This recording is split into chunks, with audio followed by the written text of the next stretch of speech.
and make sure that I'm actually coming back. Okay. Good God.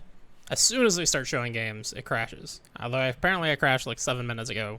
And I just didn't know because OBS just showed, hey, you're still streaming, everything's fine. It's a good thing I have Stream Manager open and happened to see that it said it was offline.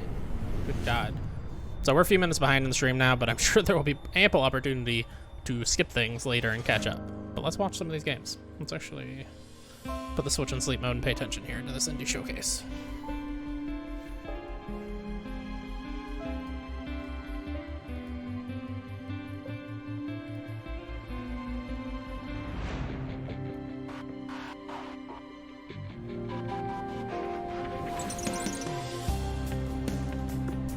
Plays a paper airplane. It's cool.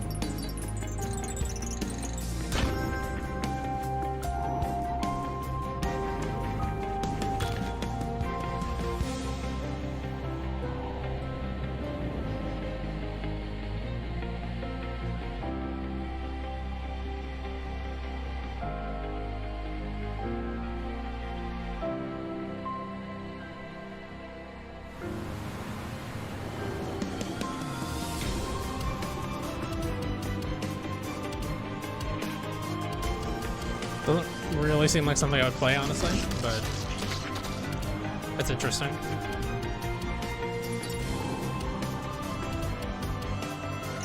Experience the cycle of life. That's bold. Life slide. Sure.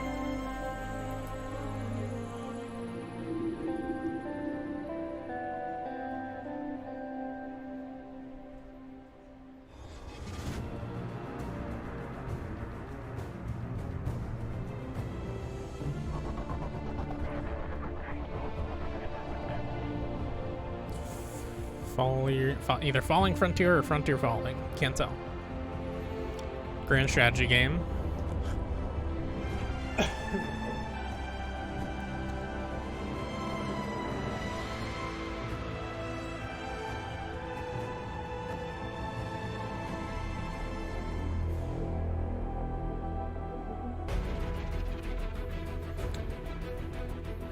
That was not grand strategy.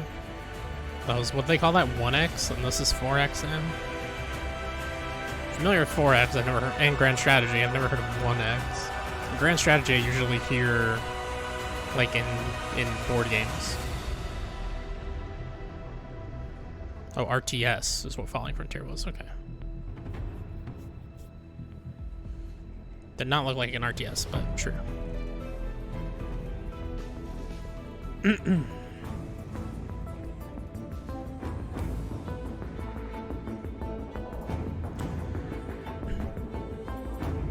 I've got nothing but respect for people who love Grand Strategy, but I don't think it's for me, honestly. I like 4X. There was a while, like in a year or so, where I played a ton of 4X with friends, and it was a good time. But Grand Strategy is just like a step above that I feel like is unnecessary. New Blood, didn't we see this the other day? Been a long time, yeah, Michael. I heard you were back in town, but I don't remember sending you an invitation. I'd kill you myself. Maybe it's something else. But where's the fun in that? This was different, actually. Michael, I'm gonna roll out the red carpet for you.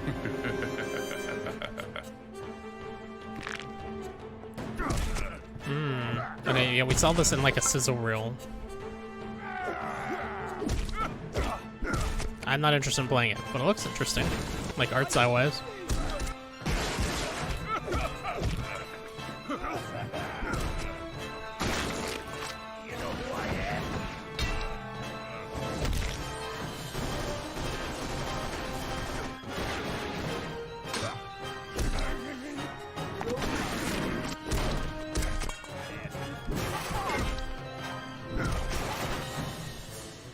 I'll be watching you, Michael. Good luck, old friend. Fallen Aces. Interesting. Doom Noir. Yeah, that's what they're going for.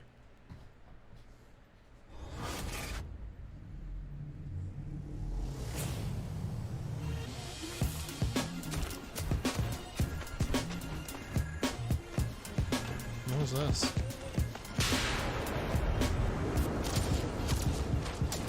All right, Captain. I got the intel. Good. Now take it to the uplink.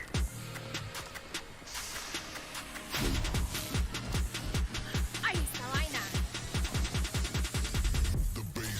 It's competitive or those AI? Is marked. Oh, thanks. Ciao. So, remind me, what's the deal with this intel? I guess I'll kill you now. The drone is down. Okay, that was definitely AI, right? The drone is mine. Maybe not. Maybe that's just character.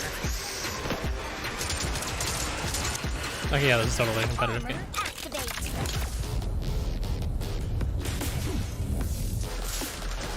That looks like indie Overwatch, which I'm not super interested in, if I'm being honest.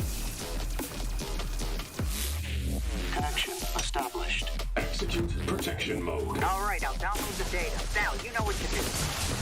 Toretta. Soldiers, we need you here. Keep your wig on, Tech. I'm all over it.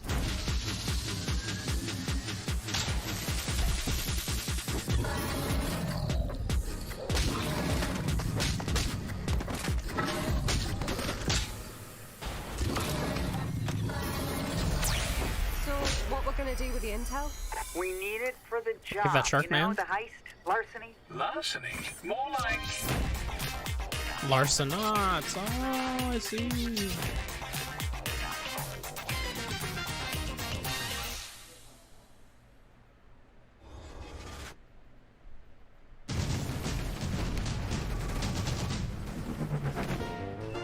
Toy Soldiers is back. Oh, cool.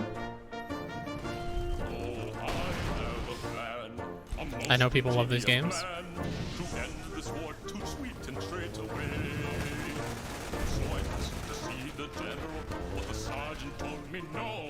He said, in the trenches where you're meant to stay. I said, dear Sergeant, pardon me. I see that I've made you upset.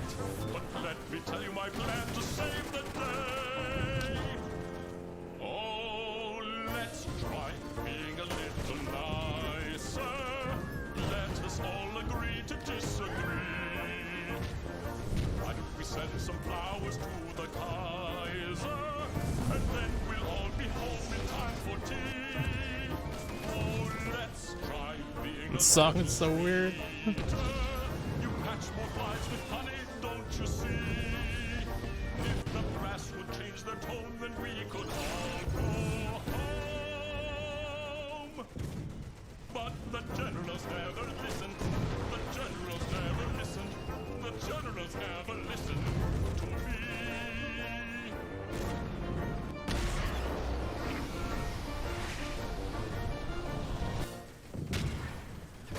Toy Soldiers HO?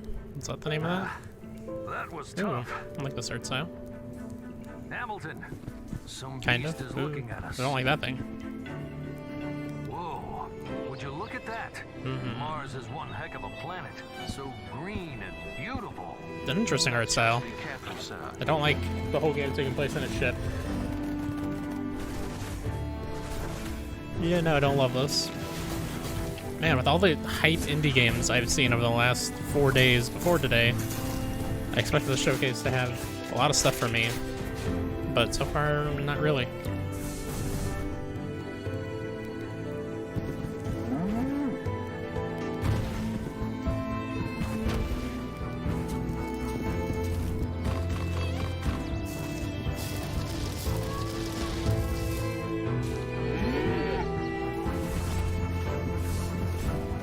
Four-player multiplayer.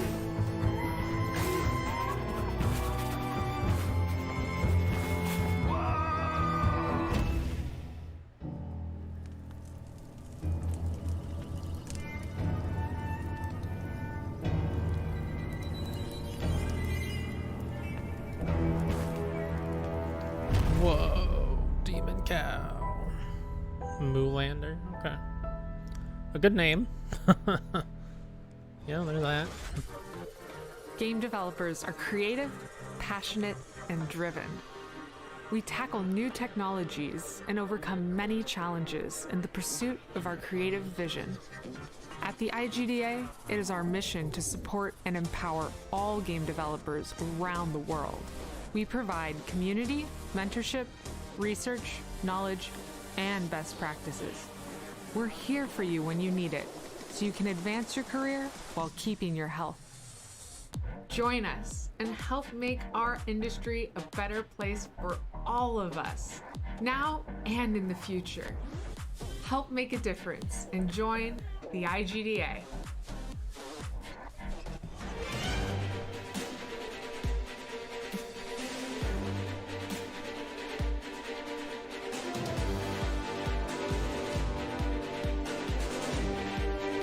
Top Games presents.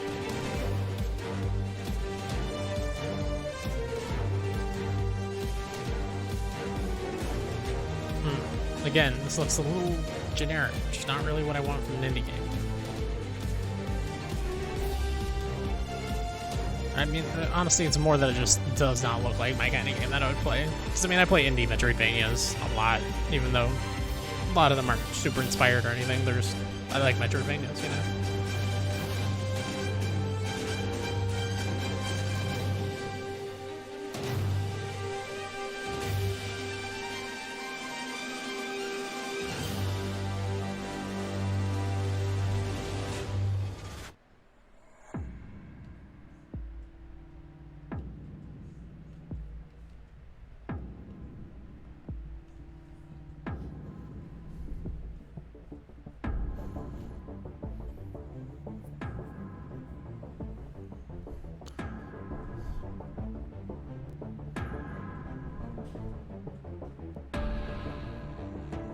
This is interesting.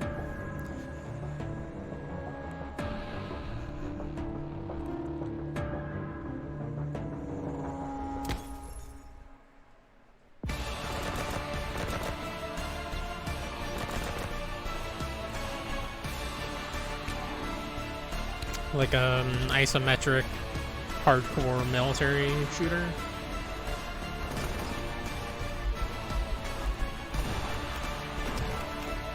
Weird monsters and stuff. It's intriguing.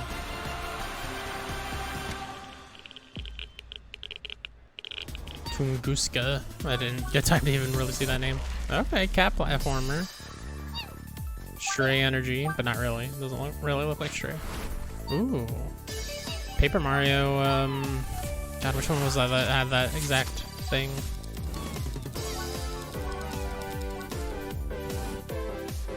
Awesome.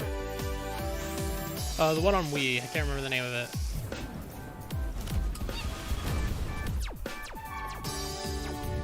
Oh, just Super Paper Mario, that's what it's called. That's right. Oh, get wrecked, kitty.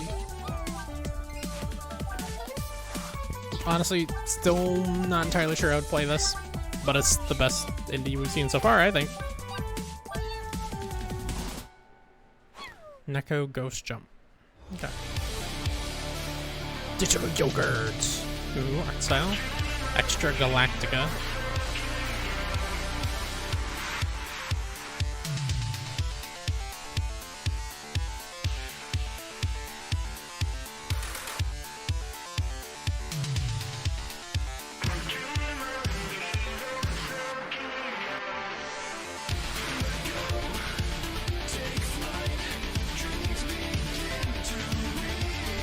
Okay. They had me with the art style. This gameplay doesn't look bad. I mean, the gameplay looks pretty good. Just premise-wise.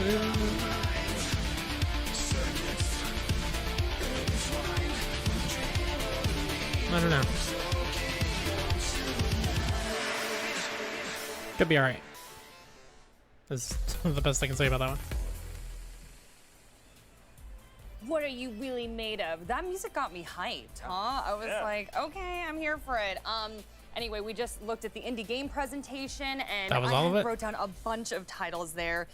Extra Galactica is the one that we just saw, and I was telling y'all earlier, my friend was a part of that project, so very cool there. But that was just one of many games that had a very retro feel. Fallen Aces was another one that I wrote down on my list. So yeah, I just feel like I'm getting all these retro vibes this year. Damon, I'm sure you love And it. every year. For sure, and I liked Extra Galactica.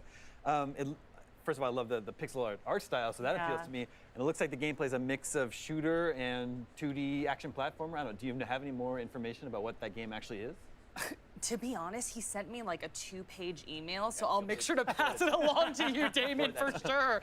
But honestly, he sent it to me this morning. He's like, dude, this is gonna be in the show. And I was like, what? Like, that was one that I wrote down earlier that I liked, because I got to get a sneak peek at the presentation. Don't tell anybody. But yeah, and I was like, oh my gosh, I love that game. And yeah, that totally vibed. It was amazing. But Fallen Ace is another one that I put down there. Very Doom inspired. And we saw something from the same studio or creator yesterday. Am I wrong? We saw Dave Oshry from New Blood during the PC Gaming Show before he was unceremoniously cut off by Gabe Newell talking about Steam Next Fest. But they have a bunch of cool stuff coming out. I also love all the URLs they have for each of their games, very tongue-in-cheek. This one was literally Doom Noir. It does feel like a throwback to the FPS of yesteryear, but with that stylized sort of 1920s gangster flair. It looks like a lot of fun. Oh my goodness, I love the narration, right? I was just like, that villain, that voice is just haunting me. I'm sure it really spoke to you, Michael. Yeah. The whole trailer was like, yo, Michael, I know you. I'm watching you. I'm like, oh, you're watching me? Oh, I appreciate that, because I'm on the E3 stage. You know the vibe. Oh, man. And Michael, I want to talk to you about Fallen Frontier Alliance of Salt Sons? Alliance of the Sacred Sons. Sacred Sons. I can't read my own handwriting here, guys. And then Terra Invicta. And you and Dan were kind of having some crosstalk about how these indie games, they're keeping dead genres alive. The genres that have been of yesteryear, especially for that aren't really popular. You can't really get a AAA RTS anymore. You can't really get, I mean, other than we have Humankind and we have Civilization, but if you want a different 4X strategy game, that's what Alliance of the Sacred Sons is kind of covering. And Terra Invicta, a grand strategy game. Of course, we have Total War, but maybe you want a little bit of variety. So the thing about independent games that I really like is that you can revitalize those genres of the past. And you can be experimental. And I think this is a theme also when you look at a lot of the independent games, is that they have experimental game mechanics. I think that Neko Ghost Jump, which I love so very much, like you can play with perspective and put a spin on platforming. And the triple threat of strategy games, I know that I used to play a lot of them when I had time back in the day. I used to play a lot of StarCraft and Warcraft, and I miss like the early days of Civilization 4 when I was in high school and I had time to pour into matches. And so if you're craving that sort of thing, you can definitely pay attention to these sorts of games and maybe get your fill. Yeah, I got to agree. I think 4X games are a fantastic way to hit fast forward on life sometimes. Yeah, Tyler, a little better. For example, Civilization was a saving grace during the pandemic as well, because be like, oh man, I'm really kind of bored right now. Oh, suddenly it is 4 a.m. and I've been playing this for hours. And that looks exactly like what I'm going to get from Alliance of the Sacred Sons. But I also have to say, one that really caught my eye here is a game that looks like a bit of a Metroidvania, and that is Moolander. Oh my gosh, I had that on my super fun. list. Yeah. Like it's the same sort of like irreverent feeling that I got from a game like Guacamelee, for example. But with this, I love that these cows are your enemies. I was getting some Diablo 2 vibes from that hell cow at the end there. I'm just very excited to see what that has in store, because it looks like it has a good sense of action, gameplay, and whimsy. Wow, you really milked that one. An utter disgrace. Oh no. Beat me to it. If y'all could Got beat hear the now. puns coming from Dan, we really should be writing them down. We did have the pull up earlier though, and I wasn't able to reference it right away because I just love hearing y'all talk about this stuff. But I do think that Neko Ghost Jump was #1. So. Oh, really? Yeah, I was Hell like, yeah. there you go. And then also I know there was Life Slide. It's and probably a bunch of #1 other for me from incredibly that, cute but ones that I I was just like, oh my still gosh, don't. indie games. Just so I much was fun. not impressed. But okay, I'll say. favorite? Should we go But down it's good the that line here? you know these people Damon, are what you thinking? excited. I Or at least saying they're I excited. see the wheels turning. I mean, they were coming fast and furiously. Yeah. I know people like Fallen Aces. I got to give a shout out to Toy Soldiers HD. I that was reviewed fun. It's the original HD. Toy Soldiers for IGN way back in the day, and that's like a tower defense game that you're kind of take the action right down to the ground. It's built in 3D space, so it's really cool to see that game making a comeback. I already mentioned Neko Ghost Jump, but I do want to shout out Tunguska, I forgot the name. Tunguska, the Tunguska. Wow. Yes. Wow, I really messed that one up. But yeah, the top-down shooter, that looks interesting. I'm very interested in that. Larcenauts, let's go. Let's compete in VR. I'm down for it. Oh my gosh, I love it. I think we picked Tunguska as well, but Nico is very close behind, runner-up. Well, so many great indie titles. Larcenauts Let's is see VR. what I guess GB I and was Greg not paying thought close of the enough indie attention games to that that. we saw today. Hi guys, I know y'all love the Nico game. I don't even need to ask, right? Of course we did, Jackie, but it didn't make my top 3. Golden Boy, what do you have over there? What stood out to you from that indie presentation? 2021. A lot. So I'm actually newly appointed member of the VR community. Oh, welcome. You know, so yeah, so Larcenauts was awesome. I liked it a lot. Big shout out to my boy BMF. Who covers a lot of the VR stuff, as a thrill seeker, big fan of those guys, and I always love checking out their content. Keeps me up to date on all things VR. Of course. Then the other one, Fallen Aces, man. Yeah, Fallen Aces made my list for sure. That was a dope. Literally saw that, and I was like, oh, I'm 100% playing this on stream. Like, this is happening because it looks so dang good. And then I would probably go with Tungska. Another shooter, but for some reason the style was really appealing to me. Like, the style of shooting was really appealing to me. Sure. So I'm all about that. Looked really good. Okay, great.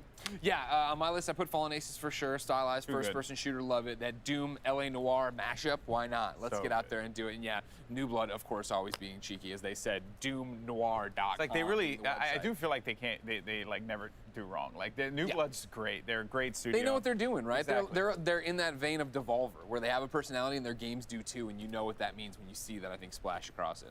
Exactly. The other one I want to give a shot was Bark. It was that kid shmup that went by or whatever. Yeah. I had been one of my friends in the industry is working on it. He had emailed me to give me a heads up that, hey, it's at E3. You should check it out in the virtual booth if you have time. And basically, he pitched it as a shmup for dads. Like, if you it's couch co-op, get in there with your kid. You're piloting, you know, there was a little dog that caught my eye, but you can be a little cat. Okay. This colorful game that you go through and you're shooting things, but you're not shooting things. Yeah. Right? You're able to explore that way.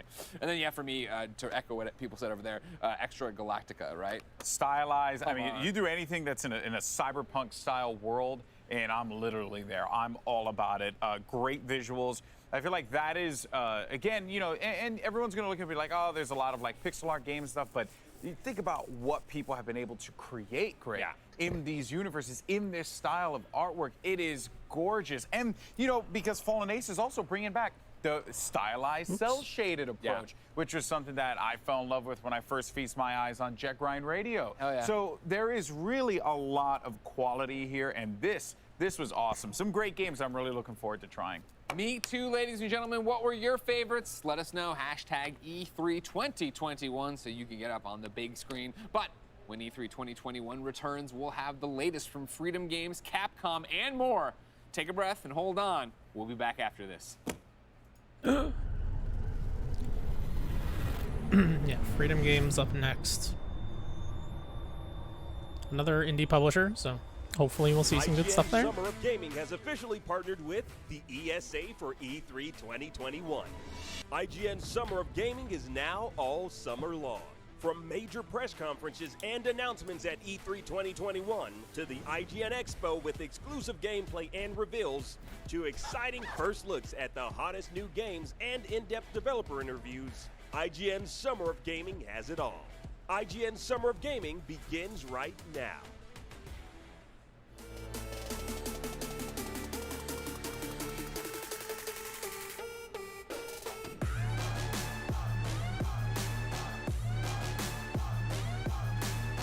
More power.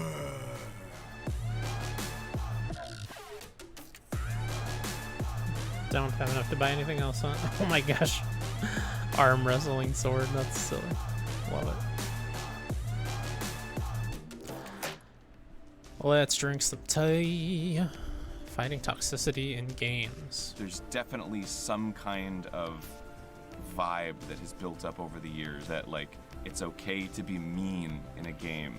And I think that's got to change. We've all had bad days. We all get rolled because it's the same, like, 12-year-old cranking 90s on us in the Fortnite lobby, and we can't build as quick, and he just builds a Taj Mahal and then just, you know, drops down on you and you're angry. I get it, but I don't think we should all be okay with just accepting, like, oh, this is how people talk on this video game. Like, that is not okay. There's a difference between conflict and dialogue. When you're having a conversation, you don't have to agree. When it's becoming something that's toxic, right, there's no respect. It's a social contract you enter into as a human when you walk out your front door. That is that you will act with decency. And it follows that this would also be imposed online. And it's easier to just say, oh, mute your mic or don't say anything, but no. do better. We just shouldn't foster an environment where saying something bad is okay. It should never be okay. It should never be on the receiver to grow thicker skin. Having other people in the community that have gone the gem through is that here. and that you can connect with is probably the most therapeutic, helpful part. Find those people that you connect with and have that support group. I think just pushing a positive environment is a good place to start. If you see something, say something. I think it starts with all of us standing up. I don't know. It just feels like the right thing to do, to speak loudly about things that really matter. I think over the years, the space has become a lot more welcoming, a lot more open. There's such an overwhelming presence of like positivity and acceptance and diversity, and great strides are being made, but I also think that like more can be done from us as the people that like to play them to make sure that that happens. Keep playing because you love the game, and no one should be able to take you from what you love. What's up, everyone? I'm Stella Chung, and in today's fix, Starfield makes a splash at the Xbox and Bethesda showcase, Halo Infinite gets a release window, and we finally know when you can go on ball runs again in Diablo 2 Resurrected. This is your daily fix. Wow, they're just running the IGN daily fix. That's weird. I guess they did it yesterday too, huh? So never mind. Not that weird, I guess. Microsoft came out swinging with a look at Bethesda's first new property in over 20 years, Starfield. The in-engine trailer begins on an alien People planet keep aboard saying a this vessel is our called first look at the Constellation. game, and it The narrator is. talks about venturing into But a like, field of I did stars, not feel like that and we was get a worth look any inside more the than interior of the the Constellation, logo which reveal looks we got last reminiscent year. of the space-age ships from the 60s. Beyond the cinematic trailer, we still don't know much about the gameplay itself. On stage, Todd Howard said that Starfield is about hope and shared humanity. Bethesda also confirmed separately that Oh man, I feel Starfield like will today be the getting first off to game such a created on its slow, updated Creation Engine 2, anticlimactic which means improvement to graphical start and fidelity, among middle other things. has A tweet shared by Bethesda made it Game hard to Studios be themselves excited stated, about "We've things, spent but years hopefully developing something it to comes power along the here next that generation of changes my immersion mind. and exploration." That would be great. And yes, you'll be able to play it on Xbox consoles and PC when it lands on November 11th, 2022. That's not all Team Green had in store for fans, with a deeper look at Halo Infinite and its free-to-play multiplayer. Our first taste of Infinite's multiplayer came in the form of a fast-paced montage of match moments across a variety of maps. Cosmetic upgrades from Halo games past are making a return, as well as our favorite narrator. The free-to-play multiplayer suite will be crossplay and cross-progression. The experience will reportedly be optimized for every device: PC, Xbox One, Xbox Series X, and S. We also got a glimpse at the campaign, with Master Chief using his grappling hook to pull himself through some zero-gravity wreckage. There seems to be a new AI construct working with the Master Chief, but judging by its dialogue, Cortana may still play a pivotal role in the story. Halo Infinite will be launching on Game Pass at release, but we just don't know when that release date is specifically, although they did say it was due this holiday after having been originally delayed out of fall 2020. With the remaster of Diablo 2 announced at BlizzConline earlier this year, fans have been wondering just when they can take on the forces of hell again, and we finally have an answer. Diablo 2 Resurrected is hitting consoles and PC on September 23rd.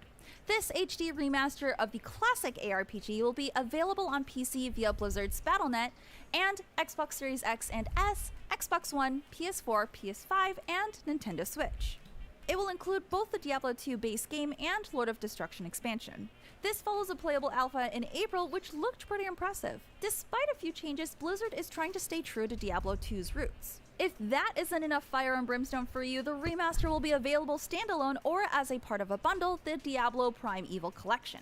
This comprehensive collection contains the Diablo 3 Eternal Collection, which includes Diablo 3, the Reaper of Souls expansion, the Rise of the Necromancer content pack, and a few cosmetic goodies. Pre-orders are available now, and don't forget to pick up Wurt's leg so you can open that portal to the Chaos secret level. With E3 now in full swing, are there some games you're still looking for? Did Microsoft blow your mind? Let us know. I'm Stella Chung, and that was your Daily Fix. No, Tom. Now that you're all Sick. caught up on the news, be sure to check out the rest of our E3 coverage on YouTube, across social media, and even on your smart TV. Download the IGN app on all of your mobile devices, subscribe to the Daily Fix on Snapchat, and for all things, everything else, IGN.com.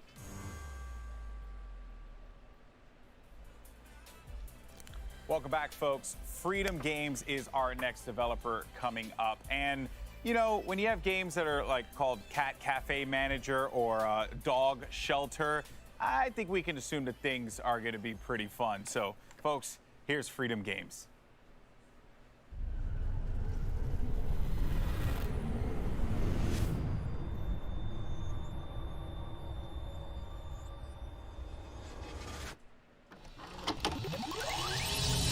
decided, you know what, I've dabbled in indie games. I'm gonna give this one last shot. Let's just make a game.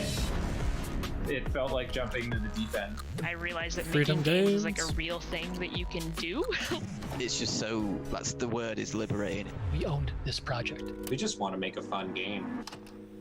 You have an idea of what the vision of it looks like, but then it actually coming out the other side looking like that, it's pretty rare. I co-founded the studio with two of my friends. We had all worked at a company that did not end up turning out like, you know, any of us had hoped. So coming out of that experience, the three of us, we wanted to do something that felt a little bit more authentic to who we were and what we liked. Going into it, we knew that we had complementary skill sets. Having the kind of the core pillars of game design already there and having experience, we were able to cover a lot of bases. This is really the first time we've been able to pour so much of ourselves into the development of a game. I think I'm most proud of us being able to look at this game and know that we're hitting our own quality bar, especially for our first game.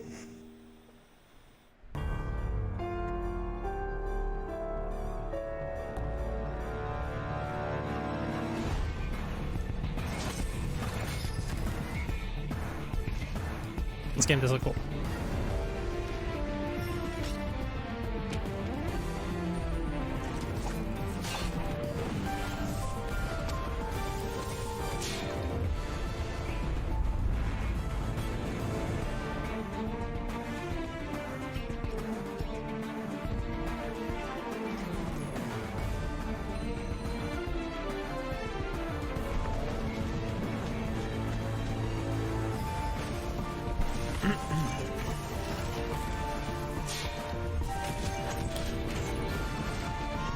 At least this presentation has something right off the bat that I'm like, yeah, that's cool. I've seen it before, but it's cool and I want to play it. Out of early access on August 12th. That's actually an announcement. That's big. You think you know everything, and then at some point you go, oh wait, we didn't know how to do that part. Well, I guess we got to figure it out. The four of us who started the studio worked in AAA. I left to go start making indie games. So we took that opportunity to kind of use our old friend group and our old expertise to start up the Wandering Band.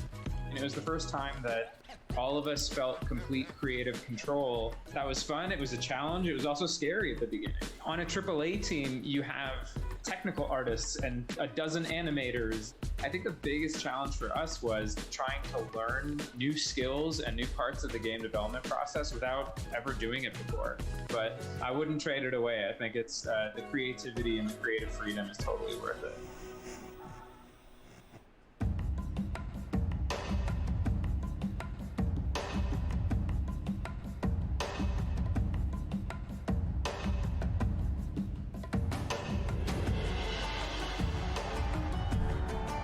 This game seemed cool. I didn't check it out though. I probably won't. I'm not big on city builders.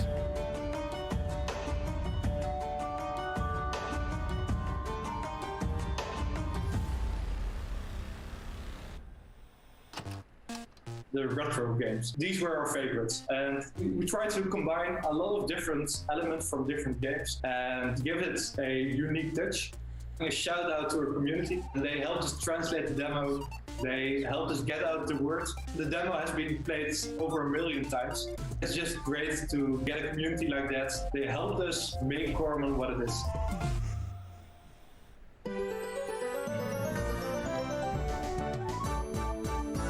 I believe I have this on my wish list on Steam already.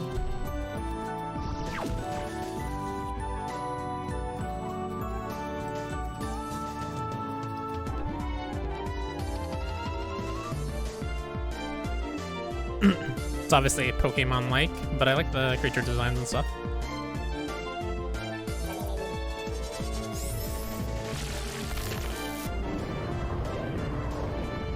The art looks good. Kind of reminds me of the sprites from the GBA Pokemon games.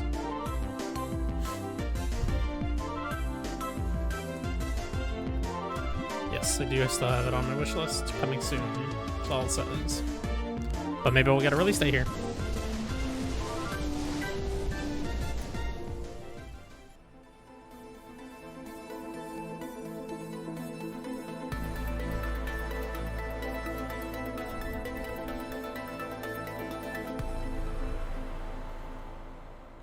Q1 2022 delayed, actually. I had lived Still no in solid Kyoto release date, for a while. unfortunately. I'd gone to a cat cafe, and it was such a surreal experience for me at the time. So we sat down and we prototyped Cat Cafe Manager. When you're petting a cat, I don't know what it is, like endorphins that are being released, like the good feeling that you get from that, we kind of wanted to put in the game. We live in a time that's like pretty stressful and out of control in a lot of ways. So for us, it's very important that you sort of get a cozy feeling when you get introduced to the game. Just making the cat cafe of your dreams.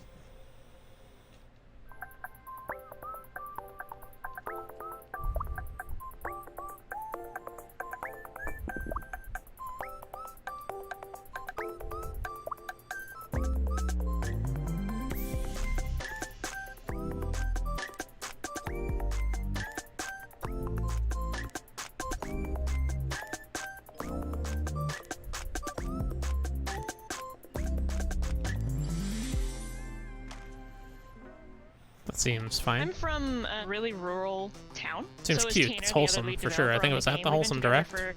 Since middle school, I guess. Yeah. There's no companies, right? There's no video game companies in Little Rock or the state of Arkansas.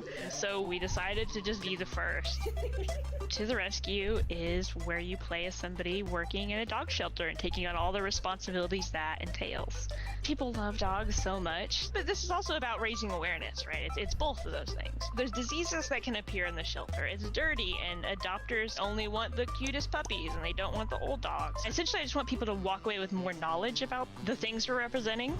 We've gotten a lot of people that work in real shelters that are like, I'm glad that you're doing this, because a lot of people don't realize how hard the work is and how thankless it is. So 20% of every dollar that Little Rock Games makes from this game is going to be going to the Pet Finder Foundation. The game is about being hopeful that you can improve your community in some small way. That's cool.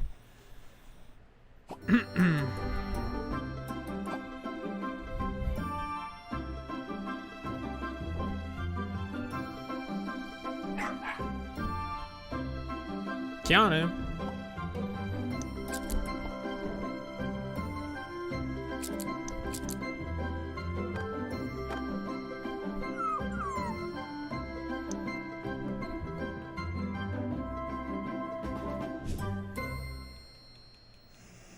I first started getting into games probably about 7 or 8 years old, tinkering around with game engines. I started putting games on the web, Flash games and things like that.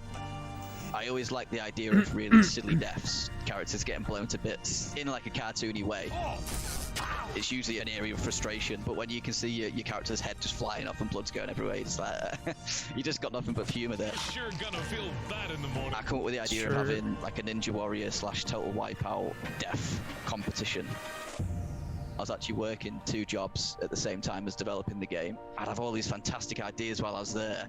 You know, I'd be on the checkout just thinking about Slaughter League, and by the time I get home, I'd just like, we ended up deciding that it would be best if I worked full-time on the game. This game, it sounds corny, but it's changed my life in that way, whereas no other game had before. It's just flipped my life to where I want it to be, so to finally be able to do this as a job is just insane. I love it.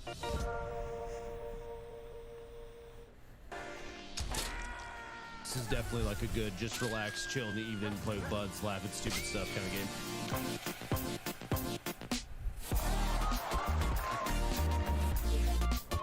Got kind of Fall Guys vibes. Oh, this is sick. What is that? Oh, Jesus!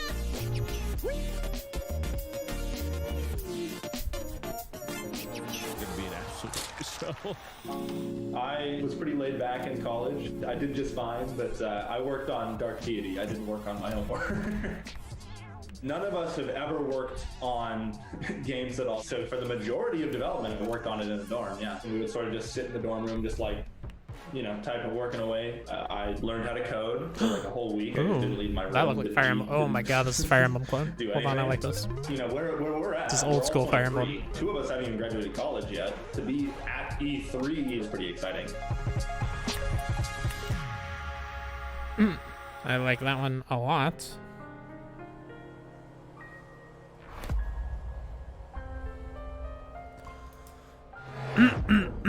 $54 playable classes. Oh yes, I think I saw this on Kickstarter recently. Or it was advertised as a Kickstarter on Facebook, I believe. Maybe I should Yes, raise this my looks good. rates.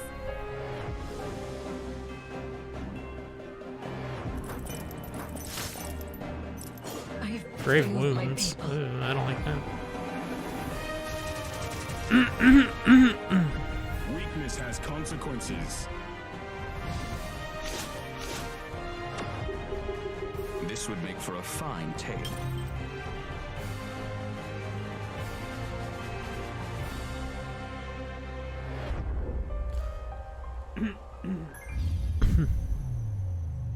Send a trailer and release date announcement tomorrow, apparently. I've always thought. Why that not I just would give that to be us here? Good at making video But whatever. games. My mom just sent me a picture of a drawing I did when I was like 8, titled "My Own Game." I was diagnosed with Asperger's autism as a child, and I basically kind of just told myself, nah, there's no way I could be in management. But through therapy as a child and then continuing my own efforts, I overcame it. Now I'm doing my dream, doing something I thought I couldn't do. Through this process, I've really learned how valuable people are. There's 20 people on the team. I'm just one of them. And I'm hoping to convey some of that through the game's narrative. You have to have growth and you have to have progress. So for us, with One Lonely Outpost, loneliness helps highlight the value of connection.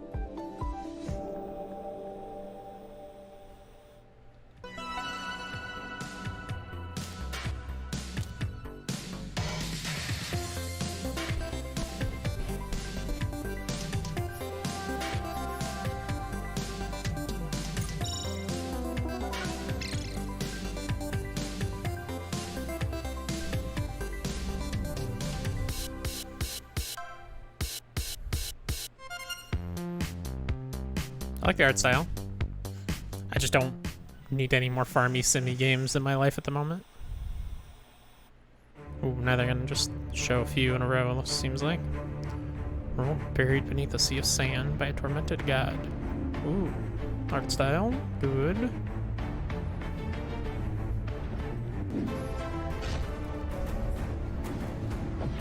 Souls-like action RPG combat, huh?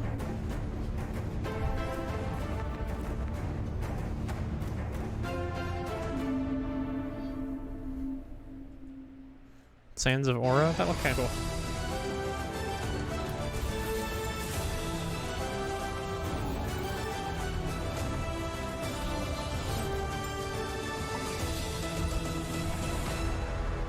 Tower Rush, sure.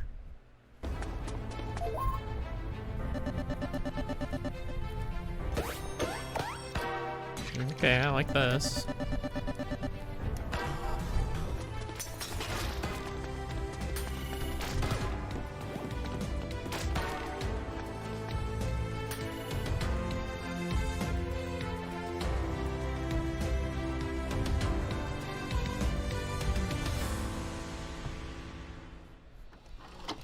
What was that game called? Shit, I missed it. It took us a long time to get here. We put a lot of hard work into it. Shipping games. Oh yeah, I forgot we're actually a little behind. But we've also seen I should have like caught up during the last success together. conversation. I just Success forgot for us we were is defined behind at as all. being able to continue to do this because we really love it. We want to be what we know and be the best at that. Making something that people enjoy.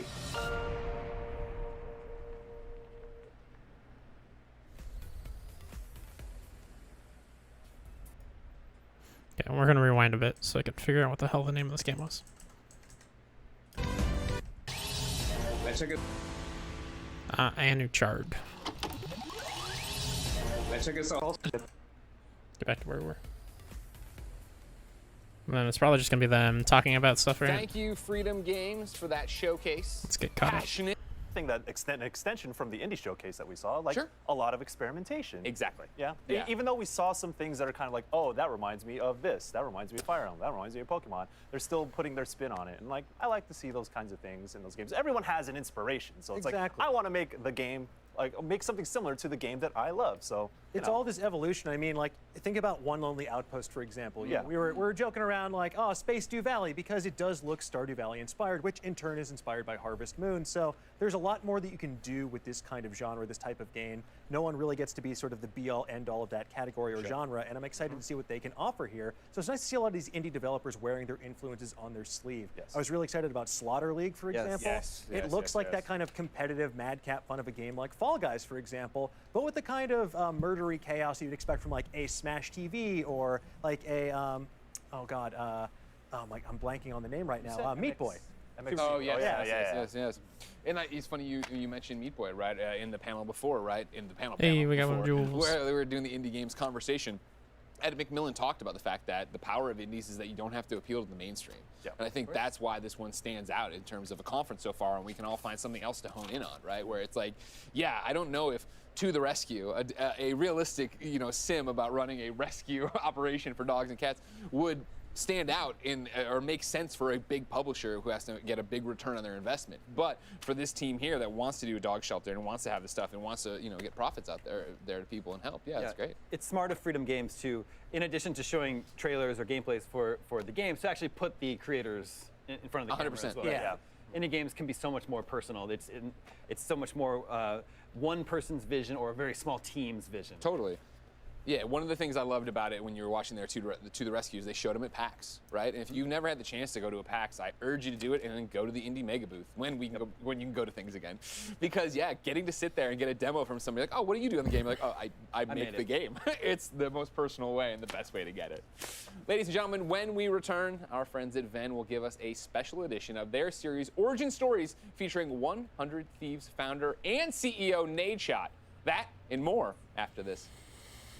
I always really appreciate queer narratives, trans narratives, gender diverse narratives. Tell Me Why by Don't Nod, with a trans character as one of the main characters, is huge. I can't recall many, if any, main characters that are trans that are playable. Being someone who identifies as non-binary, seeing someone that is proudly trans represented in a game is just so incredible to me, because it shows that not only game developers but the world is seeing these narratives as important things and stories to tell, because games are just another way of telling stories.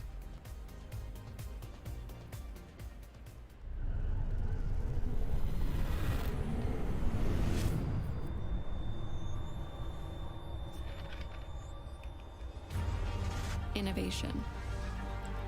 It's happening all around us. We don't know what tomorrow will bring, but we know our broadband network will be ready. Because we're building it right now. It's more reliable, more secure, and 10 times faster than today. 10G will power America's digital future. We're ready for what's next. Are you? That's interesting.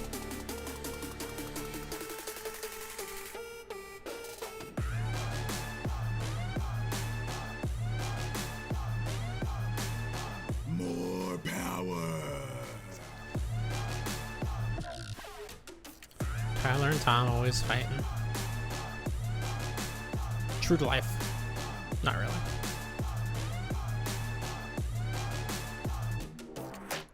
IGN Summer of Gaming has officially partnered with the ESA for E3 2021. IGN Summer of Gaming is now all summer long. From major press conferences and announcements at E3 2021 to the IGN Expo with exclusive gameplay and reveals to exciting first looks at the hottest new games and in-depth developer Oh no, I think I put them in the party in the wrong order. They look like they're appearing in combat in order that confuses me.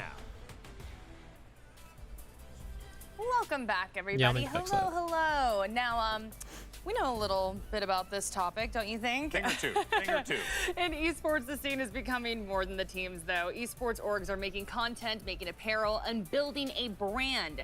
One org taking this model to the next level is 100 Thieves, led by their CEO, Nadeshot. And Alex, you have covered all sorts of events with 100 Thieves. So what do you think is so special about this org and Nadeshot? Yeah, well, I've known Nade for Oh, years. shit, I didn't mean at to give this that to myself. point. You know, all the way back to when he was a competitor. I used to make the joke, he hates it when I say it, that he's America's favorite gamer. But because he was, you know, at one point, he was like the biggest name in Call of Duty. He was one of the biggest names in esports, right? And he still continues to do that to this day. You know, and I'm so proud to be able to talk about a friend like this, because to see his success has truly been incredible. I could not be more proud of him. And 100 Thieves as an organization, you know, they had such a history, right? From an initial reveal that didn't go the way they wanted to this complete transformation of this brand with a lot of support from great figures in the entertainment and sports industry. It has become amazing what 100 Thieves has been able to accomplish with their drops. Like, they themselves, I feel like there have been a lot of great collaborations over time, but few have been able to make independent products, right? Without collaborations that are just, they're huge. The drops are massive, and their hoodies, their shirts, all the lines that they have, the talent that they sign, everything is done meticulously, and I give him a lot of credit for it. Recently, Courage, another friend of mine, is alongside Valkyrie, who is an amazing figure in esports, becoming you know, co-CEOs in the company as well. 100 Thieves have just done incredible work in esports, and I give them a lot of credit for what they've done. No. I mean, honestly, I feel like they've paved the way for so many orgs. I feel like a lot of orgs modeled their formula of how to approach all these different things, like you were saying, merch and the content creators. But anyway, it's absolutely fascinating, and I'd love to hear more about it. So for more on the Nadeshot 100 Thieves and what's next, here's a special E3 edition and the Origin Story series from our friends at Ben.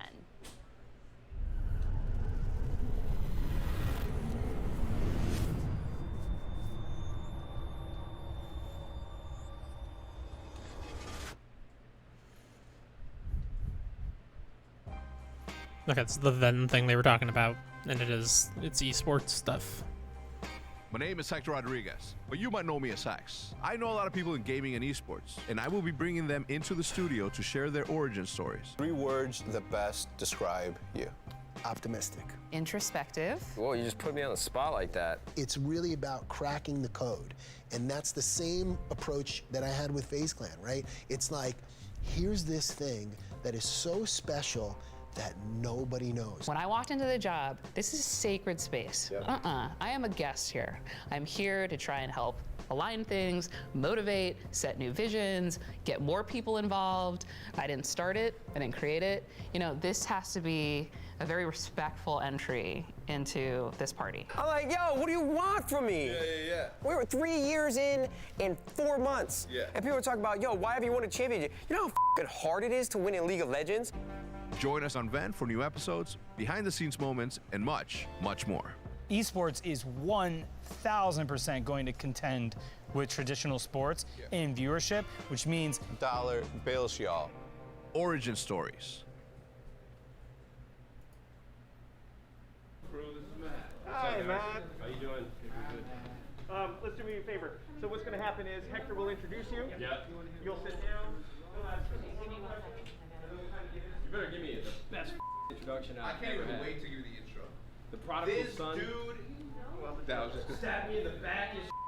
I'm super excited. I'm getting mic'd up right now. I'm about to interview somebody that I've interviewed like 100 times, but I'm gonna try to make it super interesting by asking him questions and talking about that we haven't really ever talked about in public. There he is. Oh, I'm sweating. I'm sweating. And I have to pee. Welcome back to another episode of Origin Stories here on Ven. My name is Hector Rodriguez. I am your host. Today I have the honor, the pleasure, the true pleasure actually, to introduce my little brother, someone who's near and dear to my heart, Mr. Nadeshot, Matt Haig, CEO of 100 Thieves. I mean, you do it all, baby. Why don't you come in and sit down? You're about to say Optic Nadeshot. You got really close to saying Optic Nadeshot. I almost did say Optic Nadeshot. Yeah, I did. Did you catch that? I did catch it. Usually, I like to start out this show by asking you 3 questions and then another question, but the main one is 3 words that best describe you. 3 words that describe me? Whoa, you just put me on the spot like that. All right, 3 words that describe 100 Thieves. That one's tough too. Let me think. Can you describe anything in 3 words? No, Okay. I'm not good at descriptive adjectives. Oh. Let me see. Give me 2 seconds. Let me spitball something that's Well, because I don't like using 3 words because I'm confident in myself and I don't want to sound pompous. You know what I mean? No, you're in good company, babe. I would say goofy, impatient, yes, and squirrely. Squirrely's good. That's what you always called me. So. Yeah, but it wasn't because you were like your brain was elsewhere. It's just because at the look time, like a squirrel. At the time you did. Chubby cheeks. Yeah, at the time, but now you've grown into a handsome man. Thank you. Who knows you better than anyone else? I would say, if you asked me that question like 8 years ago, I'd say you. When we were living in the Optic House. But now I have to give it to my girlfriend, Haley. Yeah. I mean, Haley can read all my emotions really well, and she's very patient, and she tolerates me. Yeah. Because she knows that sometimes I get angry, and sometimes I get sad, and sometimes I have a range of emotions where she is always just like that even, keeled, you know what to expect, and I know how she's gonna react when I am reacting to something. So I'd say Haley knows me best. We've been together for 2 years. So obviously, I've known you for over 15 years, I think now. Oh my God! How old were you when we met? 2008, Call of Duty 4. Call of Duty 4, that's right. You weren't in Gears of War. My first event was MLG Chicago 2007. St. Charles. St. Charles, yeah. What the hell? How'd you know that? I know everything. Were you there? I was not. Do you know I got my ass beat? I almost made it to championship bracket, top 16, would have been considered a pro player. Yeah. Lost to Gringo Jr., who was like an 8-year-old kid. Oh, dude, he was like during Call of Duty 2. I heard about that dude. Yeah, kid was nasty. Yeah, he was. Pieced us up on Mansion, execution. Last round was tied 3-3, first of 4. I'll never forget the round. Yeah. Made a call, did not pan out. How many times a day do you say 100 thieves or 100 thieves or 100 T? I guess I say 100 Thieves a lot. 100 Thieves, 100 Thieves, 100 Thieves. Yeah. I was doing like a PR tour for Excedrin. We had a partnership to make people aware of mindfulness routine that can help you reduce headaches. And everybody on that call kept saying 100 Thieves, and it was driving me nuts. Yeah. We talked to like 30 different outlets in 4 hours this morning. They all said 100 Thieves. I didn't correct them. Yeah. I didn't want to be that guy. Just 100 Thieves? 100 Thieves, 100 Thieves, 100 Thieves. Yeah. Let's go back to the earliest memory that you have. Born in Chicago, Illinois, lived in Palos Hills. Palos Hills. Does your dad still live at the same crib? He built the house that we grew up in. Okay, in I'm going to. I just Hills, could not and then possibly be Orland less Park? interested Okay. in a documentary about esports right now.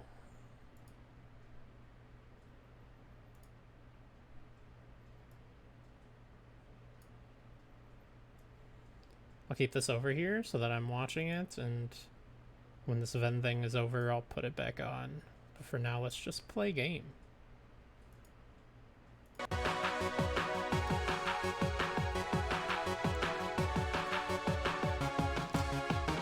And since I am going to be actually focused on the game after I finish this area run, we'll probably play some Game Builder Garage, do some more of those tutorials.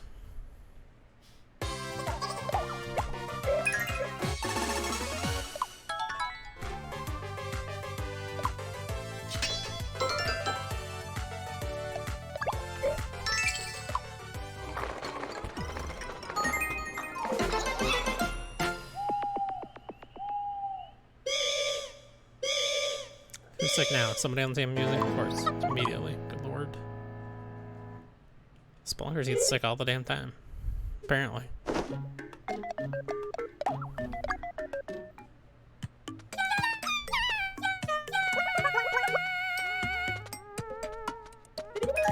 Sure.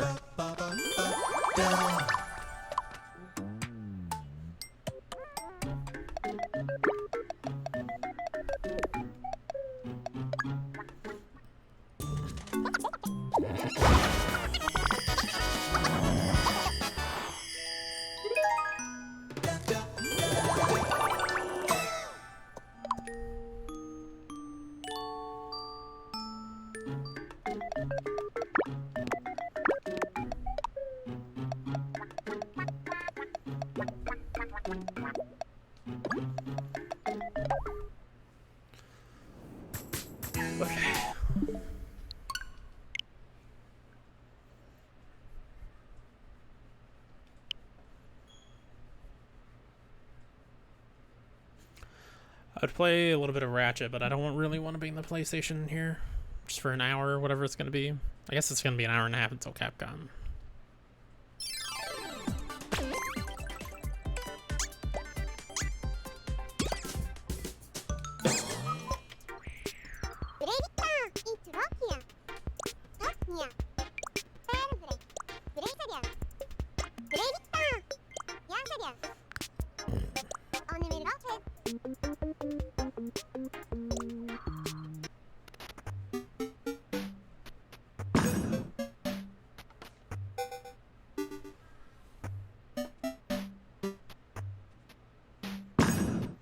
I see why they want you to play this handheld.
Buffy Wuffy.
There we go.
Interesting.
I don't really understand that x-axis crap.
Okay, I'll actually be back in a little bit. I'm gonna take my dog out.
Alright, I'm back. Hello, how's everybody been? I probably should just let you guys watch that weird E3 stuff that's going on right now. Weird. Oh, hold on, they finished that Ven crap? Oh, they did. And now they're... I mean, it's just more filler stuff right now, but we'll go look. Let's see. PC stream.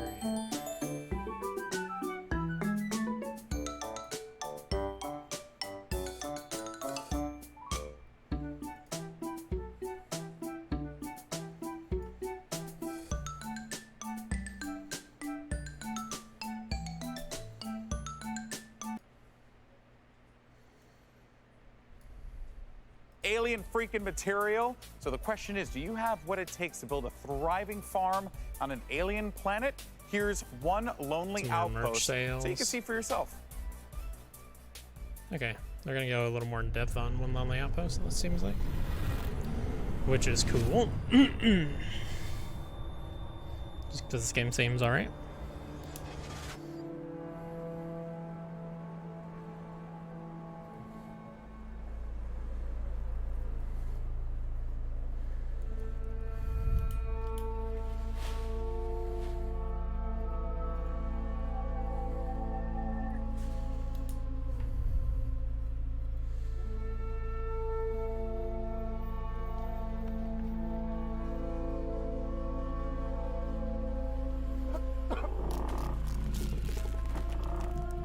Or maybe this is just a joke video about One Lonely Outpost.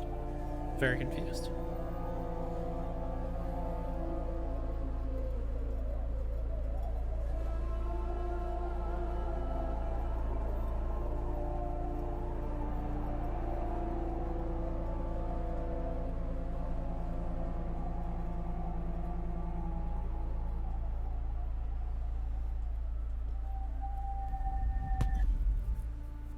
Get a little doggy.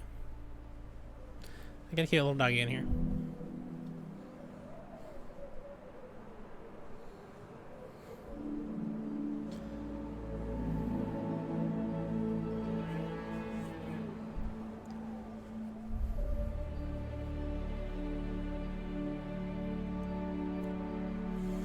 This is so weird. That was the weirdest thing. Not really. We've seen a lot of weird things today. It'd be very hard to be the weirdest.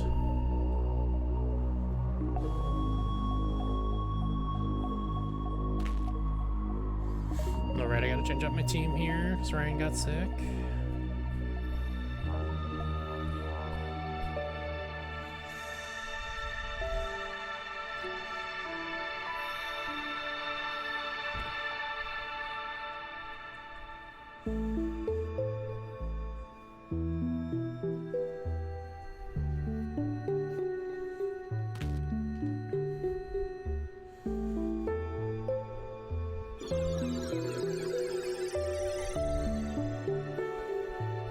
Does it have co-op?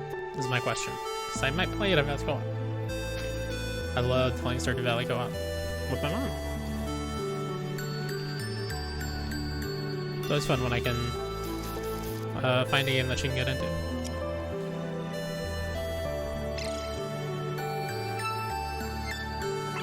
Face Tomato, is that what that thing was called? I feel like I always pull the left switch. Let's try the right switch. Oh no. Oh, I dodged. Good job, Rob. Good job, Robcom.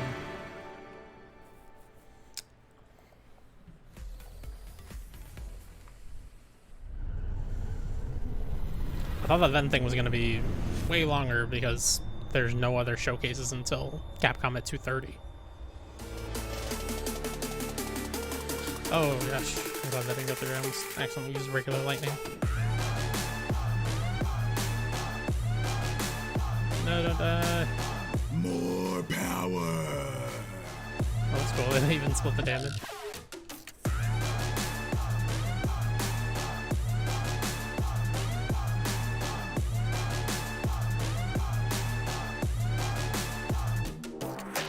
IGN Summer of Gaming has officially partnered with the ESA for E3 2021. IGN Summer of Gaming is now all summer long.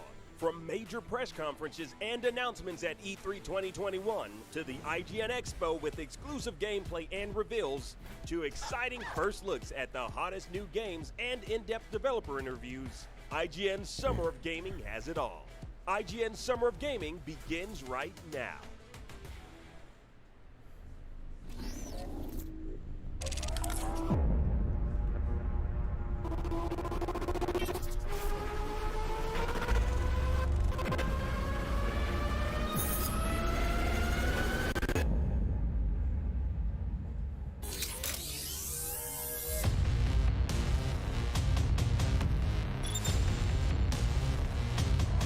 You know what that music at the end there reminds me of is a Beat Saber song. That's why I'm always so into it every time. Simply, I think it's a part of the like 5.5-minute song that came with the base game. I don't remember what it's called. Something Angel. Or Angel something, I don't know.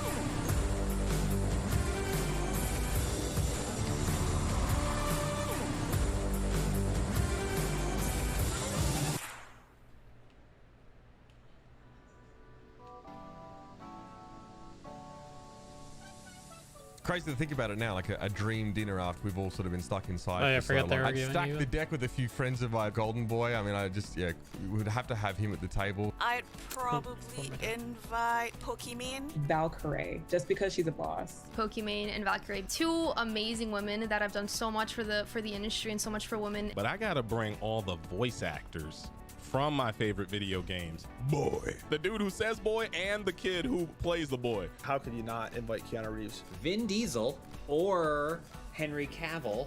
Little Richard, if we could get him back. Megan Thee Stallion, T-Pain. You know, some celebrity gamers on there too, you know, to just spice it up a little bit. Yeah, I say Michael Jordan. Bring him in. You know, I don't know if he likes this kind of stuff, but we'll get him there. I'd have to stack it with a few of our most out there visionaries, right? Todd Howard, Jade Raymond, Cory Barlog, Major Nelson, Amy Hennig, Ed Boon, Neil Druckmann. Kojima would be at the table. Have to invite Hideo Kojima. He's always posting really awesome meals on social media. Does he use his fork in the left hand or the right hand, or actually does he use his telekinesis to just magic the food into his mouth? You know what I mean? My ideal dinner at E3 would just be a one-on-one sit down with Ken Levine. Bioshock Infinite is one of my favorite games of all time, so I would love to talk to him about it. And I just want to know what he's doing now. I would bring the entirety of Nintendo. Oh man, Miyamoto-san, I would say. Miyamoto's there. He's eating a lot of popcorn chicken. I think Reggie. You don't even work at Nintendo anymore, and I gotta bring Reggie. I think his entire story is phenomenal. You know when you see CEOs and you're like, you look a little stiff, right? No, I feel like he would be a good person to have a beer with. Of course, there are so many luminaries in the games industry that I want to meet, but like, I want to party with QA. I'd actually extend that to everyone. No, I would bring everybody. This is for us. We're all eating from the gaming entree that is E3. So yeah, you're all invited to my cooking. day. Go rock go. If y'all can afford $75,000 a plate. I think it's safe to say that we would all like to have a lunch or a dinner with Miyamoto and pick his brain about video games. How incredible would that be? But folks, you know, in the games that we love, our favorite characters are brought to life by real people using real motivation to give us a realistic look at the story. And while some of the faces of gaming voiceover are relatively unknown, their resumes and body of work over time speak for themselves. So our Voices of E3 panel will discuss the life of a real-life Yeah, there's voice another panel actor here. They just in a didn't really talk virtual about world. it. Like it wasn't in the schedule or anything.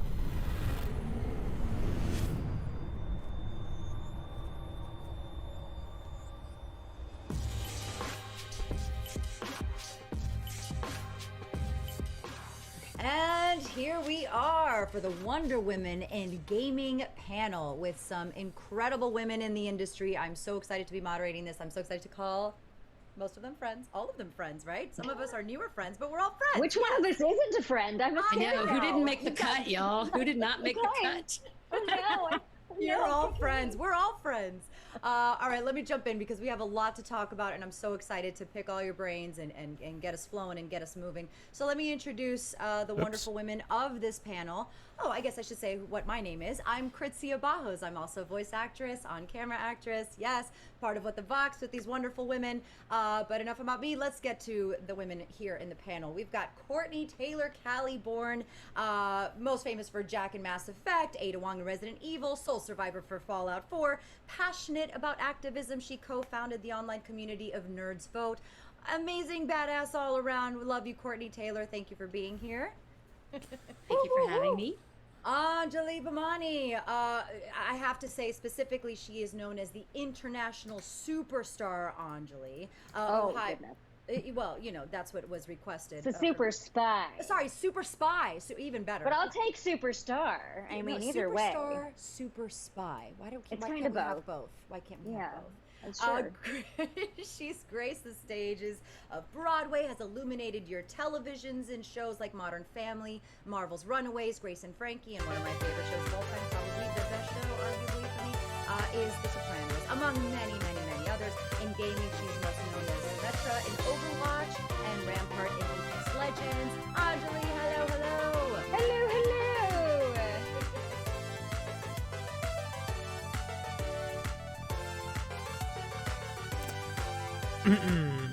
Yeah, we're just going back to games because I don't want to watch another panel.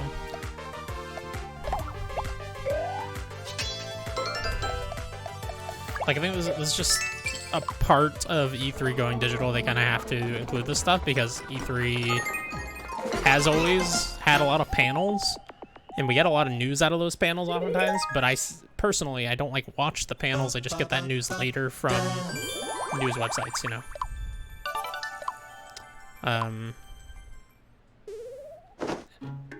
And I don't know, I can only sit through so many panels a day, and we've already had like 3 or so that I've sat through today, and I can't. I need some more worthwhile news. Like, the Freedom Games thing was pretty cool. That's literally all we've had in, God, what has it been, 6 hours of streaming now? Nearly 6 hours of streaming, that's all we've had that's really impressed me.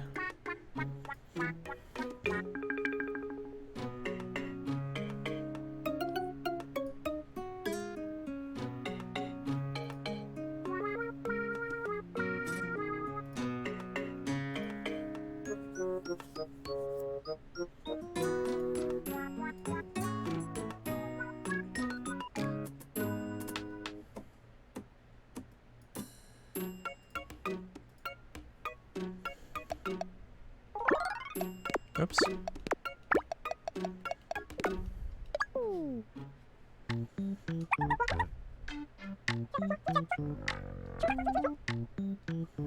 Wow. That was so effing sweet. Oops. Should not have made them eat that.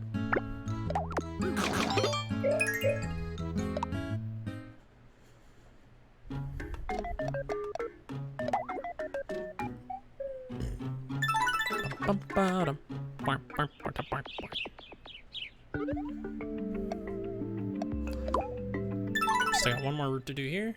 Hopefully Ryan will be better before I go to that chest up there. Because my main team, the Spelunkers, I think have the best gear, so I get the most value out of getting chests for them.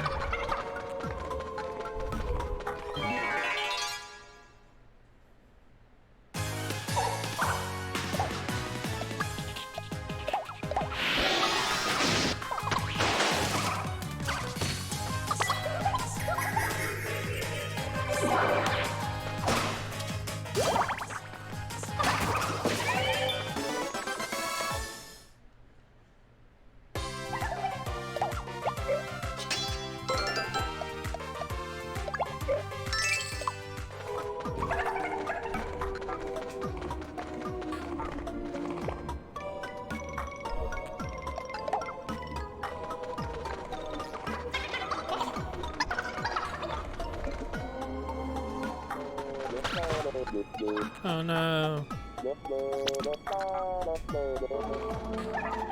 Second time Travis has tripped somebody into a mud pile. Not a single other person's done that. I just want to point that out.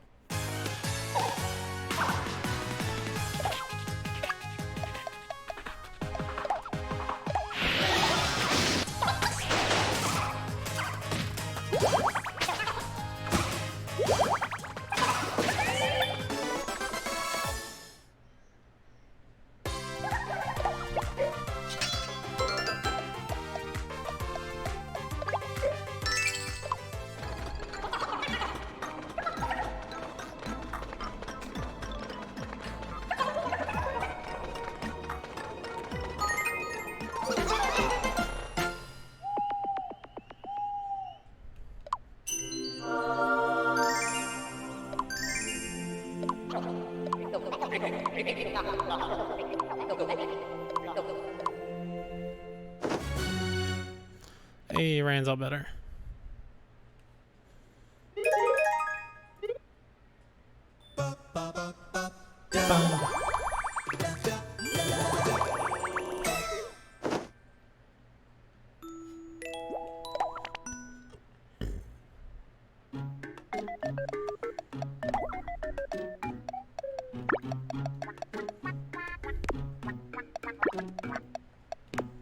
Whoops. Oh, that's fine.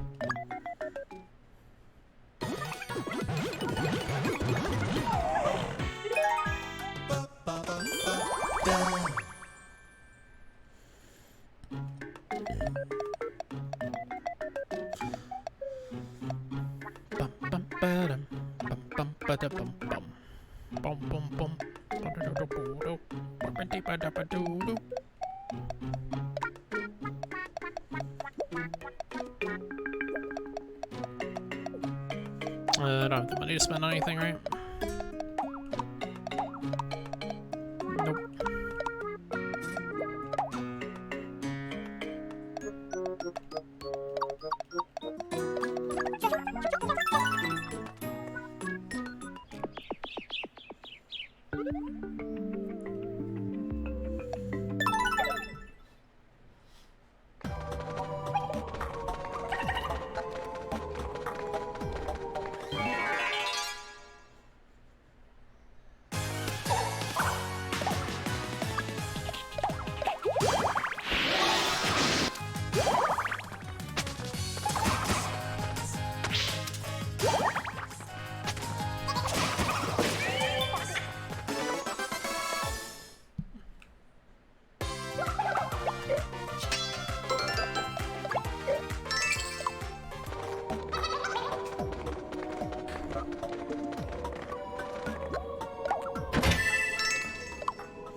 Sweet, hero armor.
Aw, thanks, bud.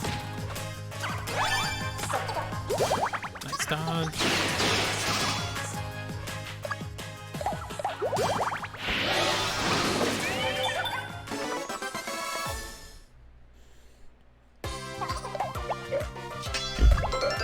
Oh, damn it, I did not want to give that to you. Or to me, I should say. Cool, could use that.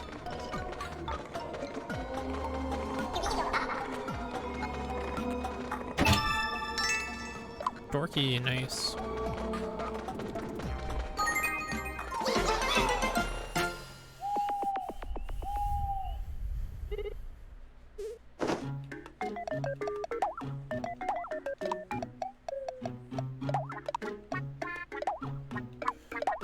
Definitely him. His clothes are still in relatively cheap territory. This is twice. Twice, Travis, I've given you the money for this, and you've come back with candy. What's your problem, man?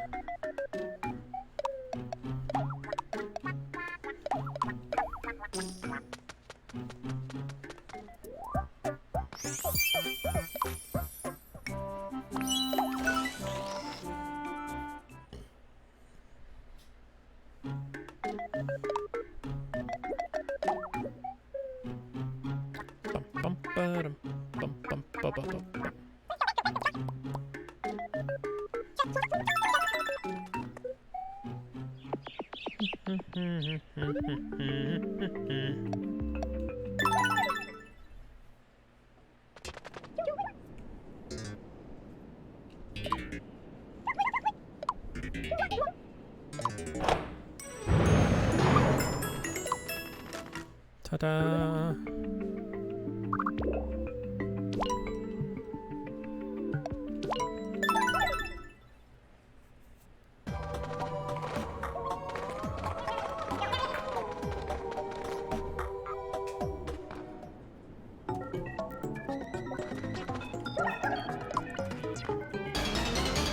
Let's do this, fool.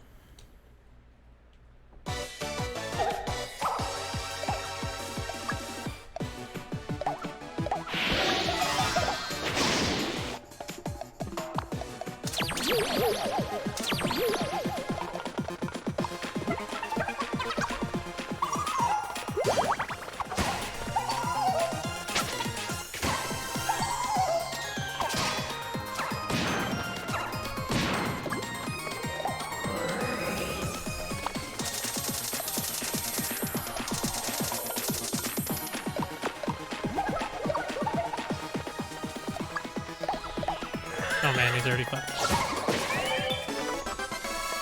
Thought that guy would be a much bigger deal than that.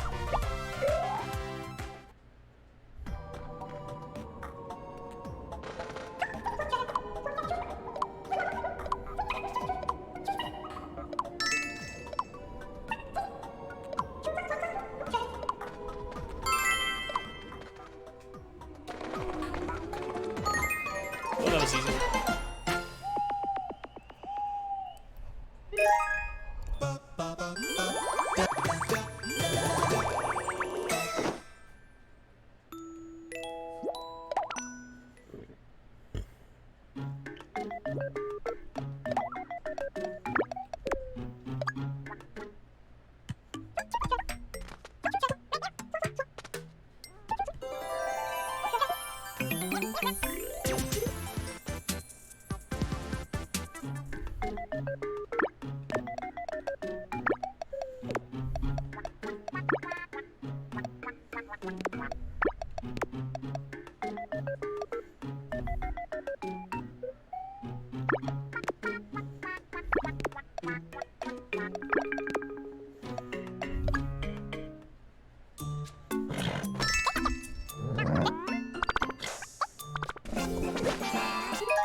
Don't like cheesecake? That's bullshit. I totally love cheesecake.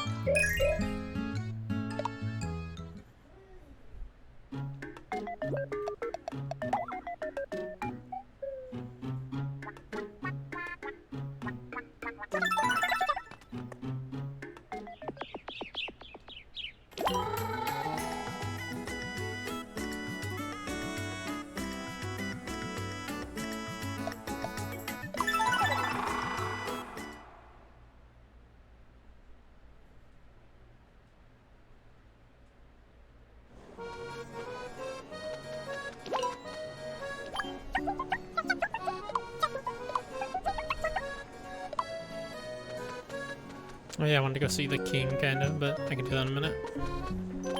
Let's see, got a level 20, 21, 20,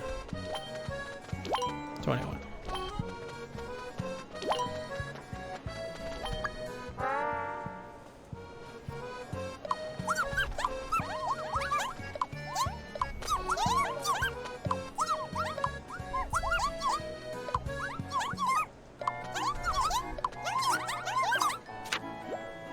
Sure.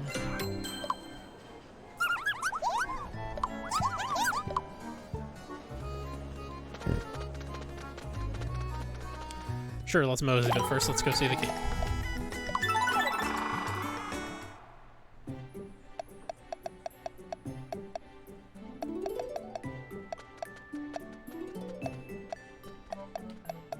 Oops, skipped right past him.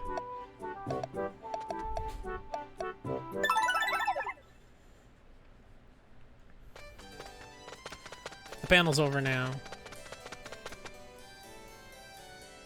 They're back just talking on stage. Just so you guys know where they're at, but I still don't really care.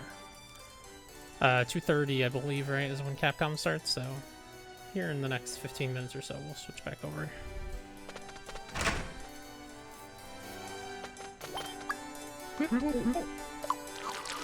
Okay, yeah, he doesn't actually give a check, of course. Game seemed to be hinting like, hey, go talk to the king. I'll have something for you. Nope.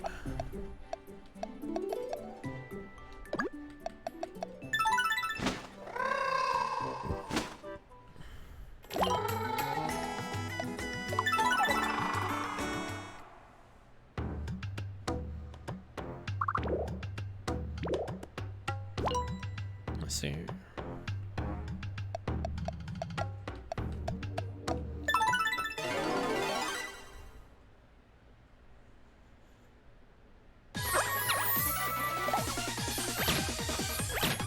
Oh man, they're so strong. What am I gonna do?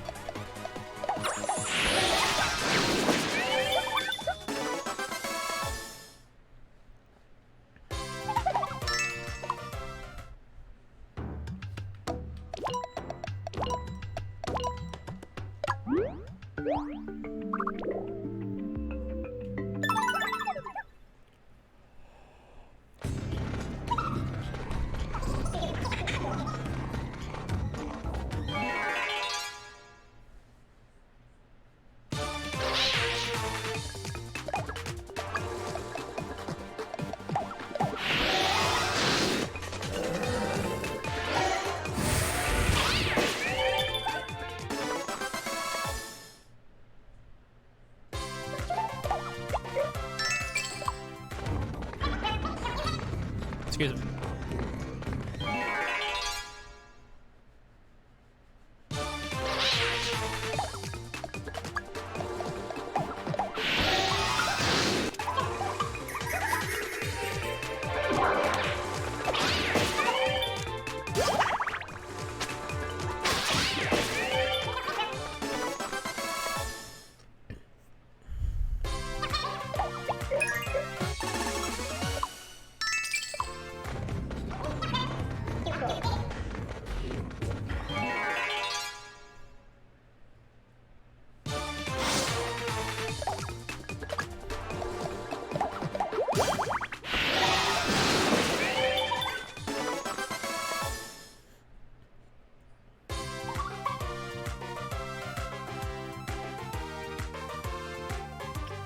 Phone letting me know about Capcom.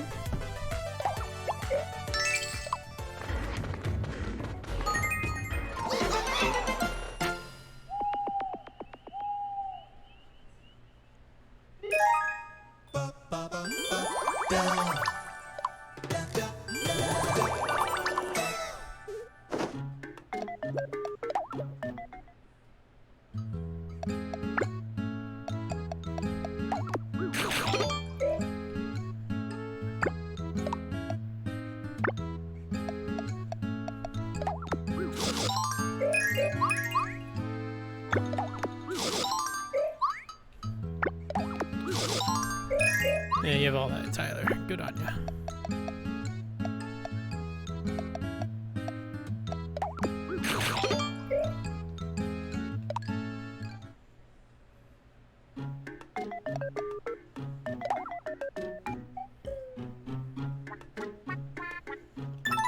Ba-ba-dum.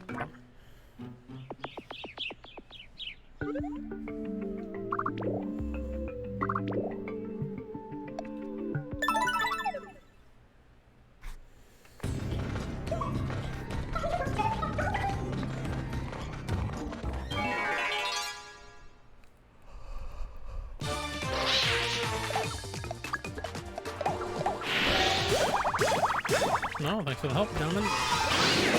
Get right.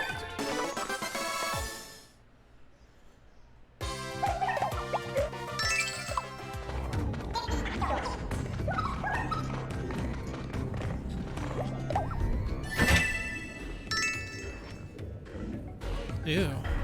I hate that. But it's better than what I got. Oh, yeah, I guess I could equip only stats, but I haven't done that a single time. So I like to see their outfits change even if they're ugly as hell.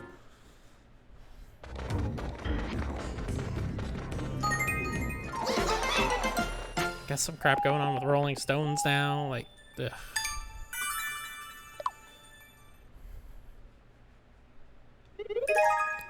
Like, if their goal was to make you sick of E3, that today's goal accomplished.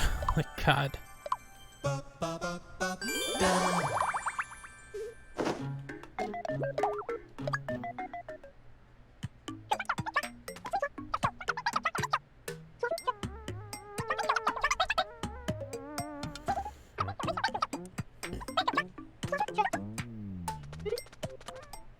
That's fun.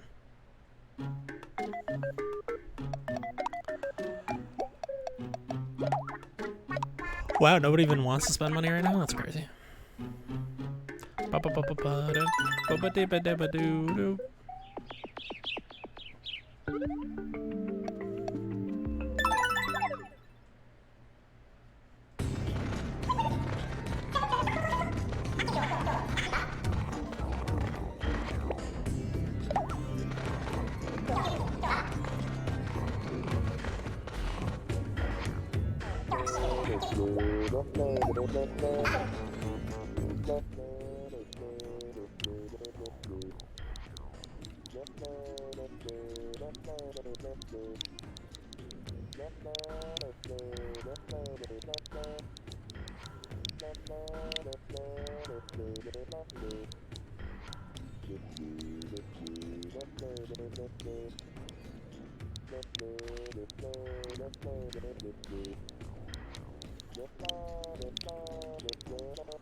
It's gonna be another fucking lattice. Oh my god, they've used the same structure like 4 times in the last hour and a half of this game.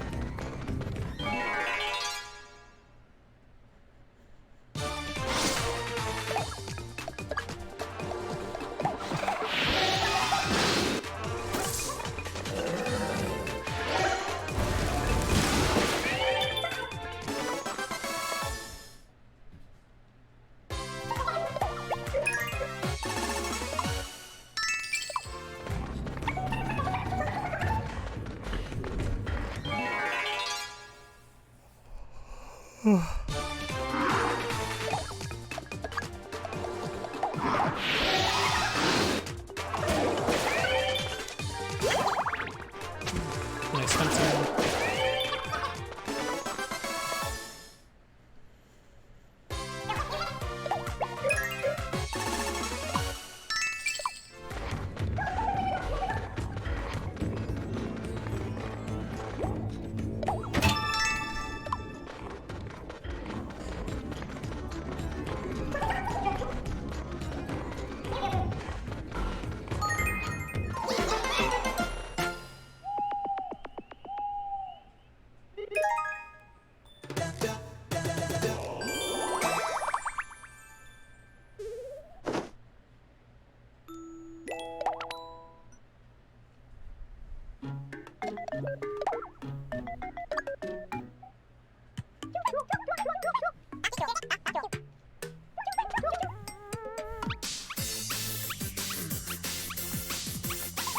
We're so in sync.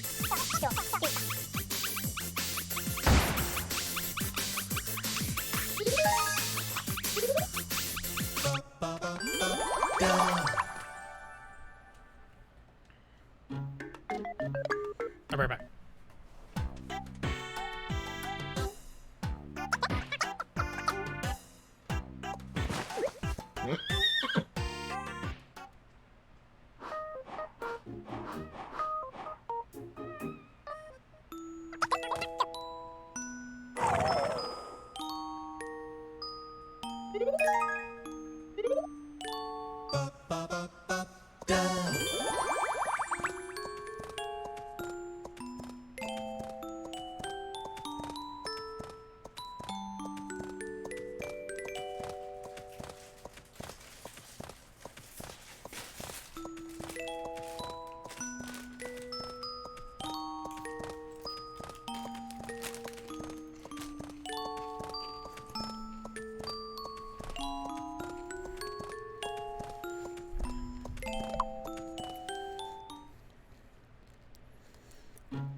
Hell yeah.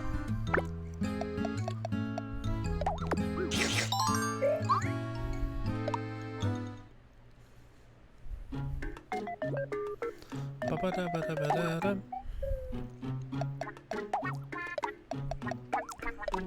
I do have enough for that.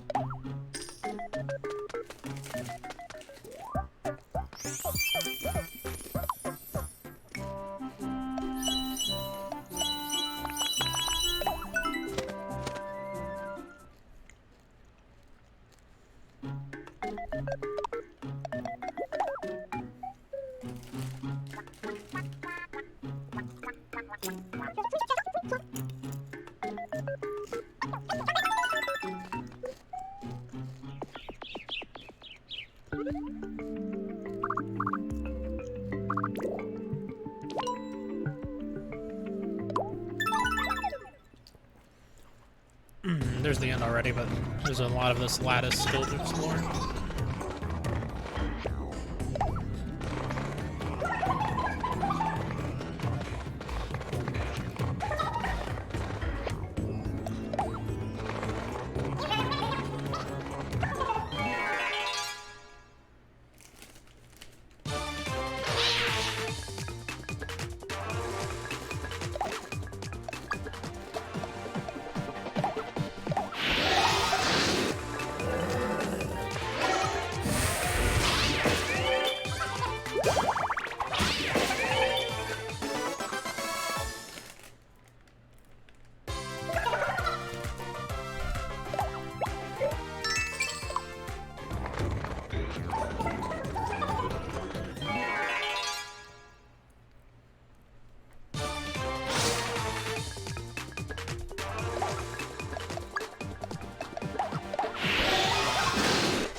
Brian.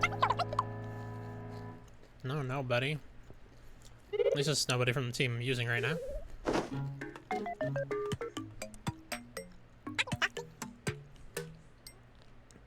Tom, why you want to go to my mom's room?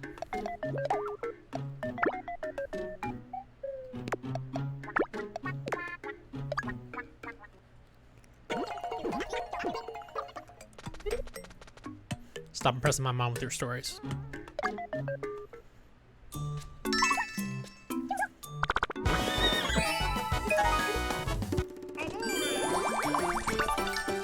It's so funny to see with the horse animation.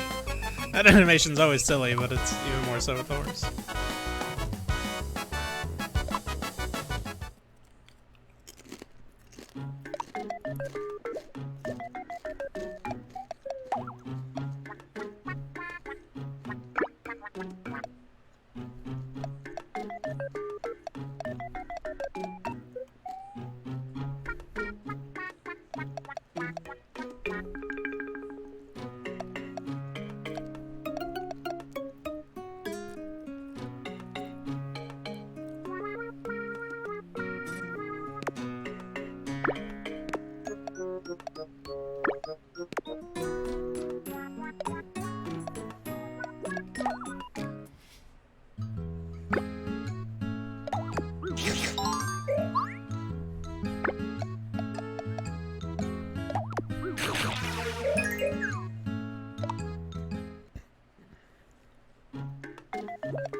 Still got like 4 more trips in here, probably.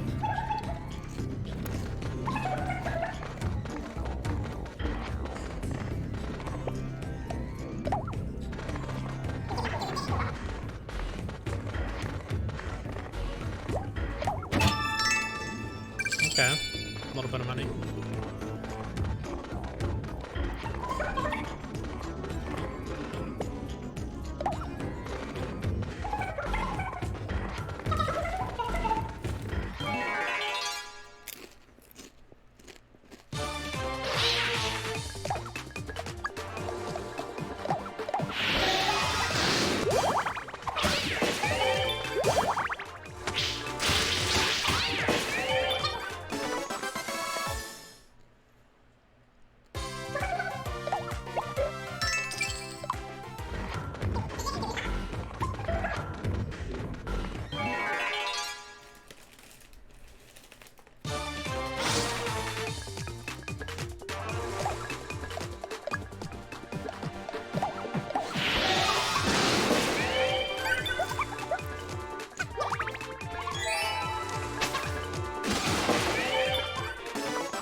That we selected because they're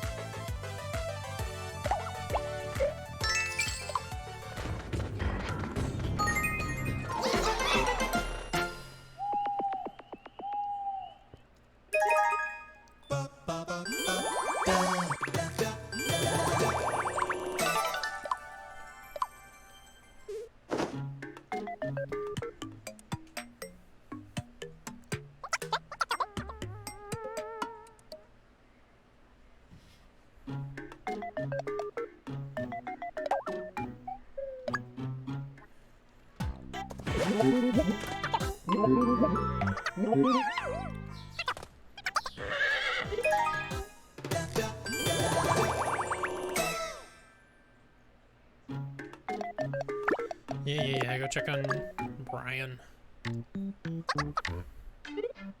That's nice.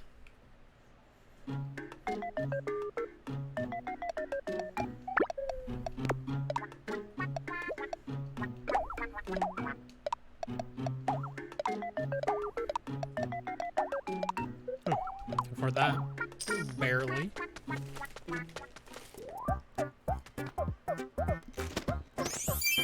you're doing something completely ridiculous and completely different than the lab.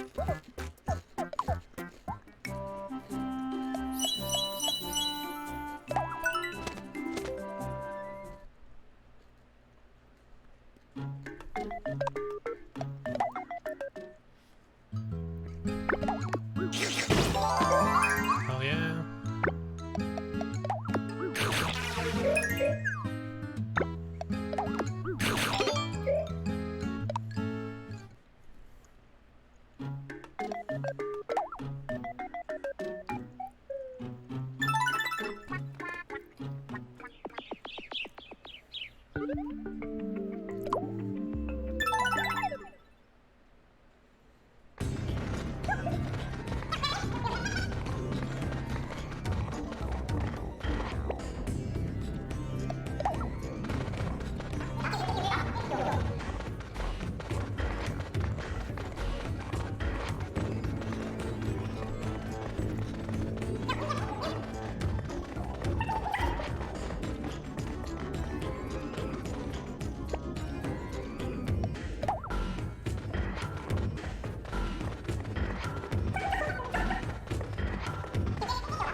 Really made me appreciate We're getting good close to character Capcom, so let's get writing and this character back on development. screen.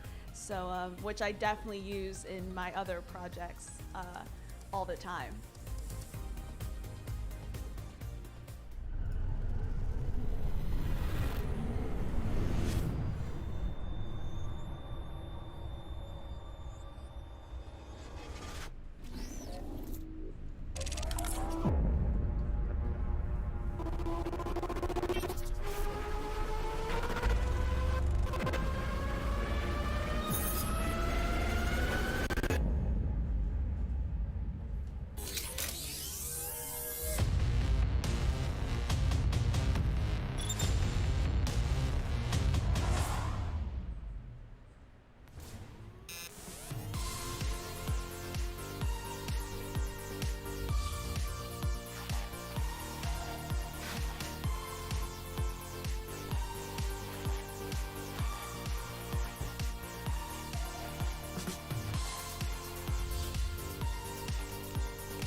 篝火营地是中国领先的游戏媒体，创立于2018年，致力于为全世界的中文游戏玩家提供专业、精准、迅速的资讯情报。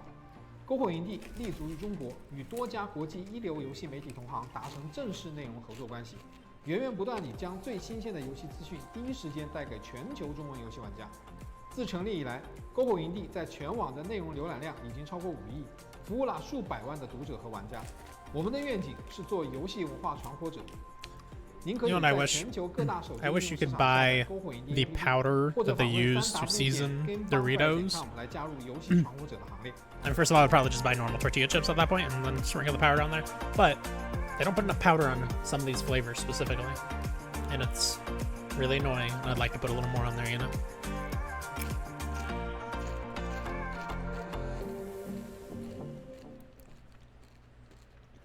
As a part of Play for All, you hear me, big Doritos out there? The latest gaming you hear news me? and announcements, interviews with developers, the biggest press conferences, and lots more. Play for All is our yearly online event that combines the excitement and announcements of E3 with charity live streams the following week with lots of special guests who are going to help us raise money for able gamers. So join us in June for E3 and Play for All on GameSpot.com, YouTube.com/GameSpot, Twitch.tv/GameSpot, and as a part of E3's official broadcast. See you then. It probably isn't like realistic, but I love to be in Dragon Ball Z. Like, you know what I'm saying? I know that's a whole, I know this, I'm not a saying, but like if I could be in Dragon Ball Z and just like fight with Goku or Vegeta or just be in that series, that'd be crazy to me. Like, that'd be crazy. I'll put myself in GTA. What the hell's happening? More realistically speaking, probably was like that Soulja Boy's tones going off? Or, you know, even a character in Fortnite, like something like that. I think that'd be dope. That definitely sounded like my Welcome back to E3 2021. like notification. We're having so much fun One of mine, on day but 3, and Capcom has must so have many been Soulja great Boy. franchises, and one of the longest running is Monster Hunter. With a feature film and a sequel for the Switch, it's been a busy year for the property. The folks at Capcom sat down for an AMA with Reddit to talk about their newest release, Monster Hunter Rise. Ooh.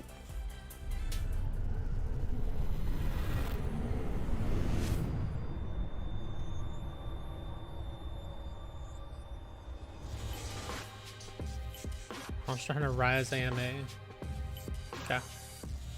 Hello We got Reddit, 10 minutes I'm till the Yuri from the Capcom Monster presser. Hunter community team at Capcom USA. モンスターハンターライズプロデューサーの辻本です。今回はレディットに寄せられておりますコミュニティの皆様の質問にお答えしたいと思ってお I've り not ます。 played 2.0 or Last month, we 3.0 collected a number of your for that game questions yet. and sent them to Monster Hunter Rise director Yasunori Chinose. Unfortunately, he was unable to record a video of his answers, but he gave them to me right here. I'll be delivering them to you on his behalf. Oops. All the newly added monsters are my favorite. If I were to choose one that I like the most, it would be Magna Malo. I've been working on Magna Malo for so long, and it took me a long time to complete it, so I have strong feelings about this monster. Initially, I wanted to create a tiger-shaped monster. However, the main planner came up with the idea of an armored warrior with a long spear, and the prototype of the current Magna Malo was born. はい、明けのシルームです。理由はですね、僕すごく、雨男といいますか、すごくいろんなところ行ったら雨が降る、キャラでして、とても傘っていうのが、重要な僕の中でもアイテムになってますので、ぜひ雨降った時は明けのシルームに傘代わりになっていただきたいと思っておりますので、好きなモンスターにさせてもらいました。What? Magnamalo does not feed only on fresh meat, but also on decomposed meat. He decomposes the meat in its body and produces a special gas, which does not smell very good. 僕のはですね、鉄柱回転攻撃が、好きな技となっています。理由の方はですね、僕はハンマーを使ってるんですが、鉄柱回転攻撃ってすごくやっぱり、派手な攻撃でもありますし、すごい多段ヒットするので気持ちよさもあって、あと、距離もだいぶ詰めれますので、僕の中では結構ハンマーの中でかなり中心で使っている攻撃技となっています。My favorite Silkbind move is Earthshaker. The damage from the first hit feels good, but the additional impact damage feels even better. You can enjoy the feeling twice with one attack.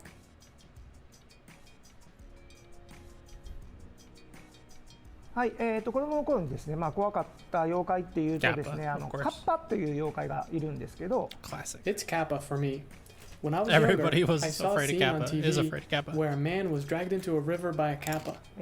そのカッパという妖怪がですね、川とか、And from that, I learned that it is dangerous to go near rivers.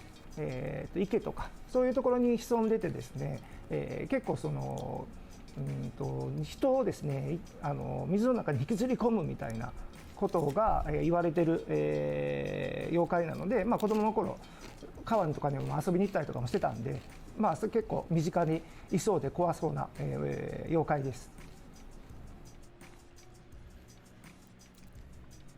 During development, I often played Hunting Horn and Now Heavy Rob's Bowgun. sick? Damn. Hunting Horn was a weapon Brian I ever played get better? in the Okay, past, there we go. but for Heavy Bowgun, I used the weapon to test out long-range distance. はい、一番好きな武器はですね、ちょっとご存知の方もいるかもしれないんですけど、僕はもうシリーズを通してずっとハンマーを使ってますので、もちろん今回もハンマーを使っております。で、ハンマーしか使ってませんので、ギルドカードの、武器の使用も、ハンマーのみが、ついている、仕様としてついている状況です。Okay, Travis, man, I believe in you. Spend this money.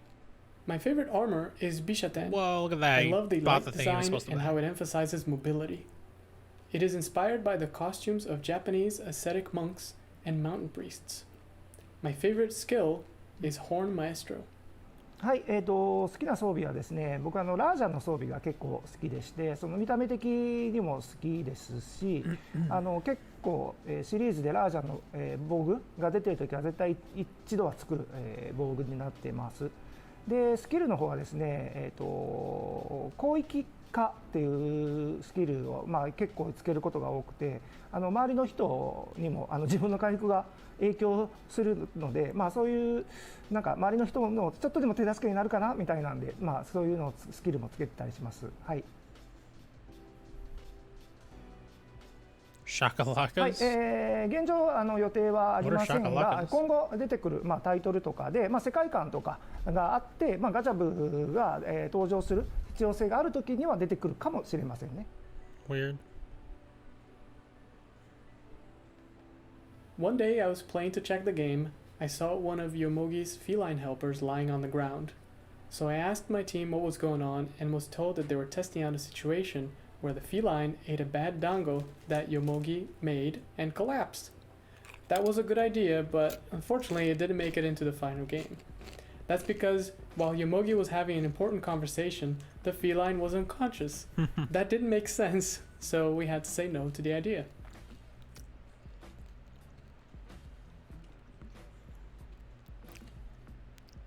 I wanted an iconic scene that would be recognized as Monster Hunter Rise just by looking at the food scenes.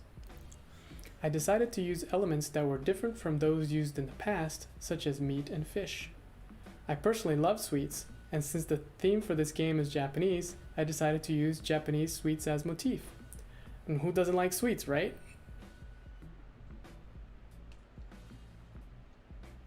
I mean, I like sweets, but not as much as the food. 武器種の方はですね、やっぱり新しい武器を加えるとしてもですね、今まである14武器種とはやっぱり違う遊びっていうのをしっかり、提供できるような武器種である必要がありますので、今後については、そういうアイデアがもし出てきたら入れるかもわからないですし、ちょっとまだ今後のことなので、まだまだちょっとわからないですね。はい。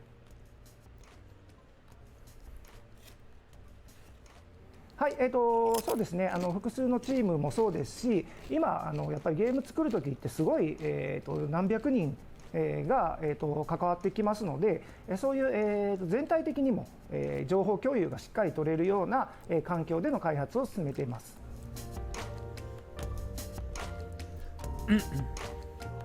Favorite weapon is the hammer? I wrote that down No too. way. I was like, I Too love slow, it. The wind up. I did 135 hours Monster Hunter World dual blades. That's where you get it. You get in there. No, dual Then you get out, blades. just like that. Just Dual like that. blades for Can't defend that. speed. Can't do it. 100%. Nobody can. But nothing feels so satisfying though when you get that hit with the hammer and it's so heavy and it's just Yeah, like, yeah. whoa. But then you get caught and they're on top of you. It's just too It's not slow. fun. I understand. You gotta get in, you gotta get out. That's not- But you know, there's a certain. I agree with you, Jackie. There's like a certain kind of satisfaction when you finally get the wind up Right in the feels. and the hit, right out of the park. It's a good one. Especially against the T-Rex. Yeah, okay, well, it's not actually, it's not officially a T-Rex, Jackie. Okay, But I'm you know sorry, what? I'll I'm let the sorry. internet and your YouTube comments correct you on that. Oh one. no! That was a great one. Thank you so much for that, Monster Hunter AMA, of course. And remember, ladies and gentlemen, if you have questions you want answered at E3, hashtag E32021, you can get your comments on the little ticker that Okay, goes by. remember the And of ships course, away, we're running and polls then throughout this. Capcom We've been running proper polls is gonna be all starting. day long Yes. about the old Capcom, because of course we are coming up pretty dang quick on the Capcom presentation. As a Yeah. rundown again of what we know officially for Capcom, and of course to be hosted by our friend Seltzer.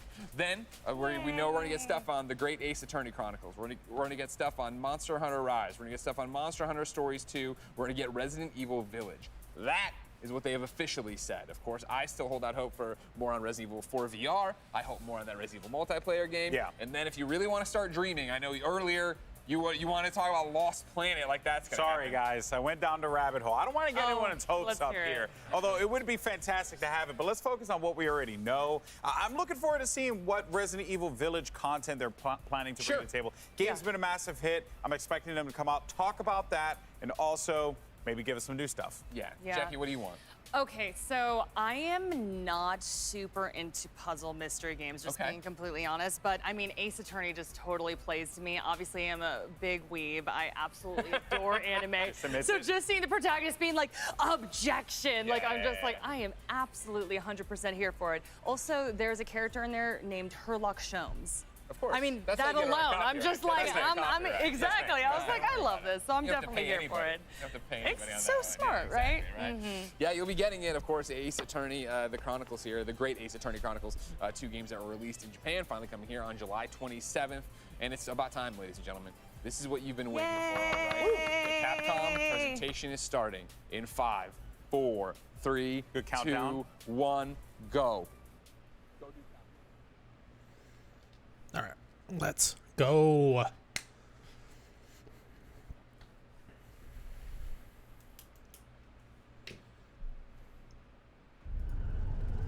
I'm live, right? I mean, like, with the video. Hopefully I'm live, like, on Twitch as well. Looks like I am.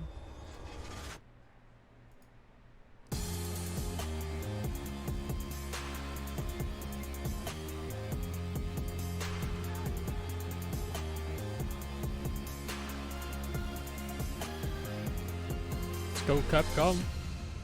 Wow us. Welcome to the Capcom E3 Showcase. I'm your host, Rachel Querico, aka Seltzer, and I'll be your guide as we walk through the latest releases, news, and updates from Capcom. We'll hear from the Resident Evil Village team, share some news from the world of Monster Hunter, and get the latest on Ace Attorney. Then we'll wrap up with some updates from our friends at Capcom Fighters. So what are we waiting for? Let's get started. Our first stop today, Resident Evil Village. The Resident Evil franchise continues to pioneer the latest and greatest in survival horror. The team Hopefully has been blown away by the DLC or response to something. Resident Evil Village, But the game came out so which recently, I launched wouldn't be last surprised if there's month. nothing. It brought the world another chapter in this decades-long story as the franchise celebrates its 25th anniversary this year. Hell yeah. I'm honored to be able to introduce Tsuyoshi Kanda, producer on Resident Evil Village, with a special message for the fans. Another time. Hopefully this isn't just thanks for buying 10 million copies of our game. Or however many they've sold. What's up, Rob? How's it going, man? Rose! She's everything to me.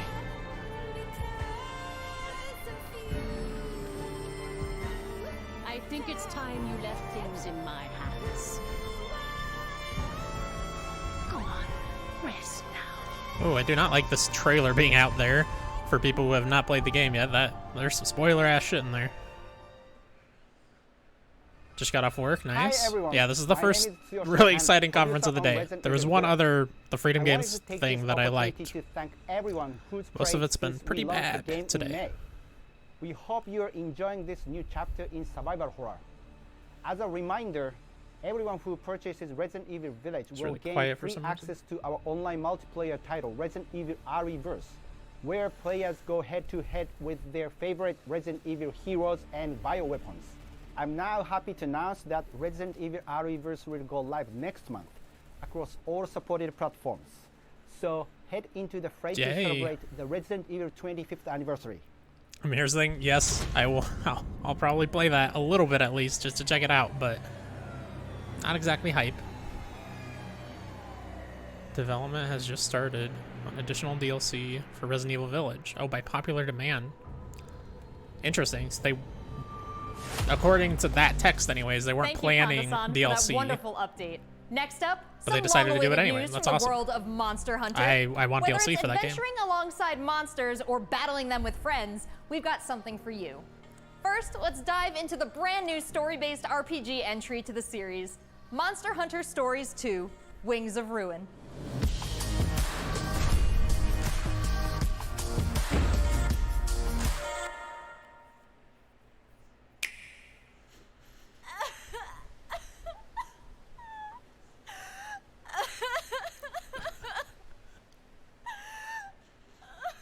This was his fate.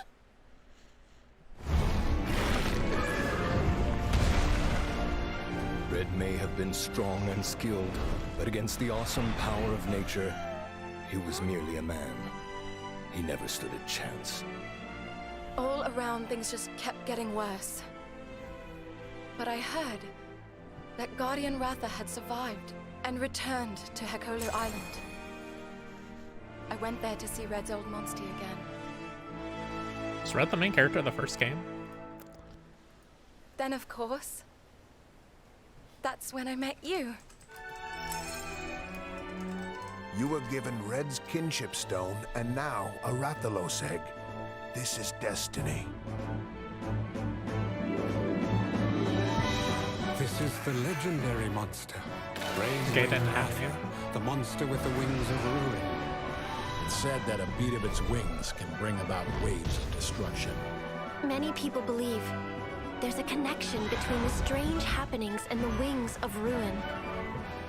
The pits are appearing everywhere, and they're emitting a strange light.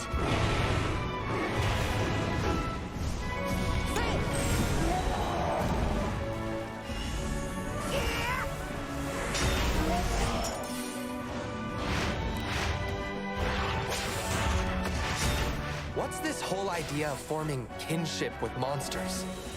How do you control them? It's not about control. Monsters help riders of their own will. And the bonds between monsters and riders are just like your bond with Tsukino. They're really going for all the tropes. What kind of power does The guy Ratha that doesn't really have? believe in the bond between Why Pokemon are and all of humans. these pits appearing? And who are those people who want to take Ratha for themselves? All I have are questions. If there's worry or doubt in your voice, Ratha will become anxious too.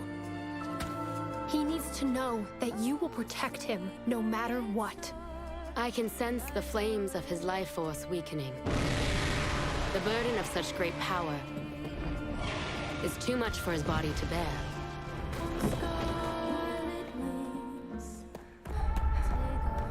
A voice. Can you hear it?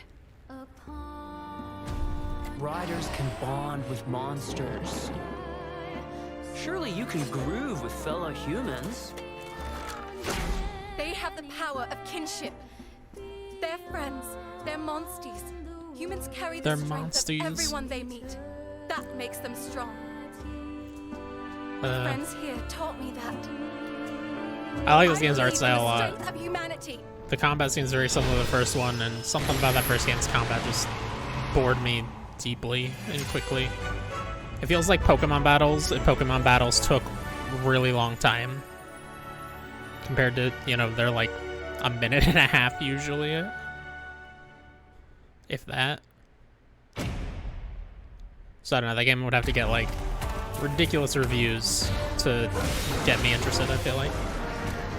Even though I like Pokemon, Pokemon like games.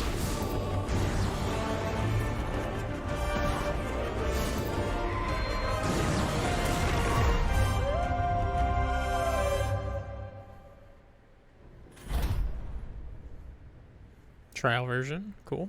And you can take your save data to the full game. Always love to see that.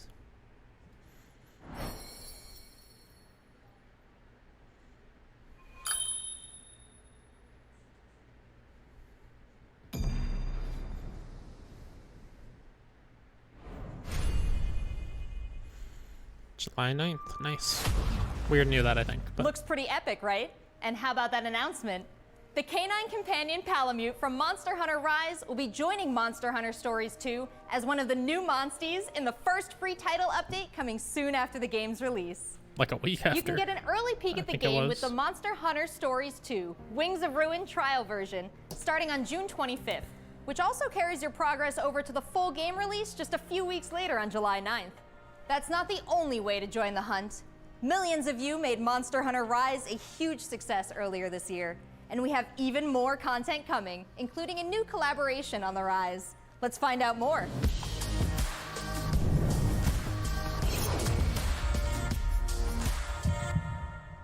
Let's go! This is for my fellow hunters!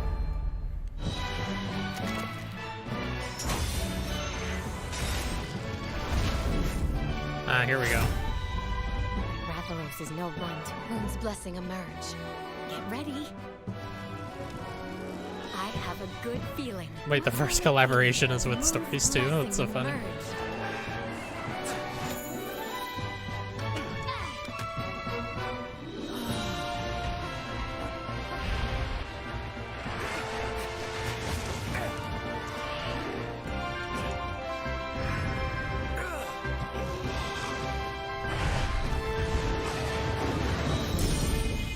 Honestly, I kind of wish Monster Hunter Rise looked like Monster Hunter Stories 2.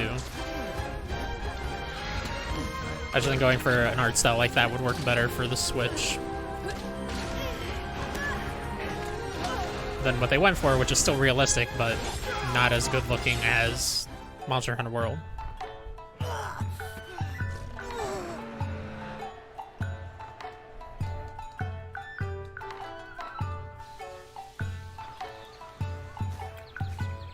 Kamura is like my second home. You think you can take on Rondine?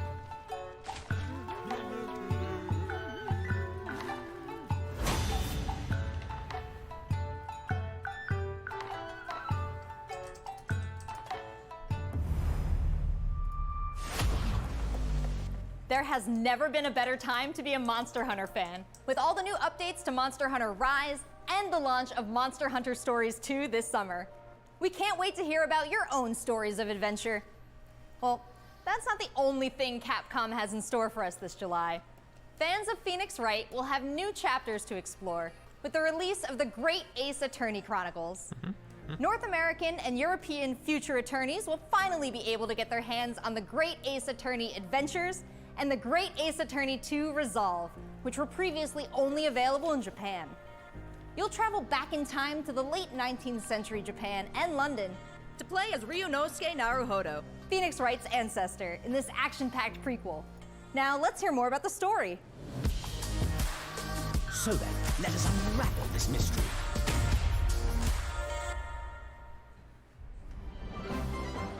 Welcome to the centre of the world. Great Britain's mighty capital, London. This country is incredible. I will become a lawyer. I have to. So then, let us unravel this mystery and discover what events led to this curious murder. Who are you? I want to be a fan of these games, but I bought the trilogy on, was it DS, I think, or 3DS, whichever one it came out on? Or were all the games on DS, period? Maybe I just bought the first one on DS. I don't know. I bought something on DS, and then my DS broke while I was like halfway through it, and I just instantly fell off the series. And was like, I guess it's just not for me. Fate says no. The defense demands its right to a cross-examination. I think I bought one of the trilogy, like the trilogy collection recently, though. I do want to play it at some point. Your testimony completely contradicts the facts. Objection! My lord, with all due respect, this is an outrage!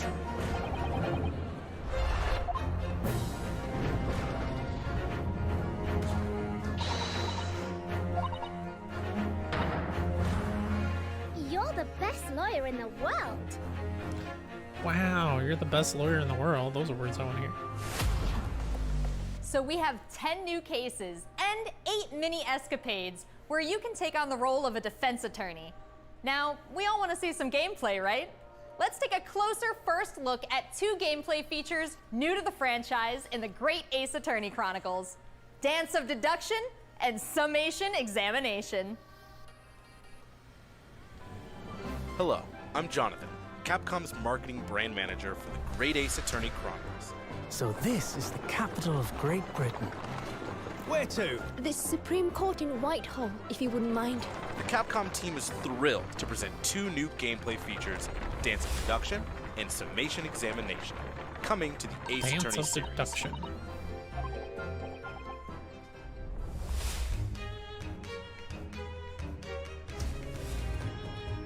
While investigating to prove your client's innocence, players will come across conspicuous situations that require further examination with the help of Ryunosuke's legal aid Susato and the brilliance of deduction from Detective Herlock.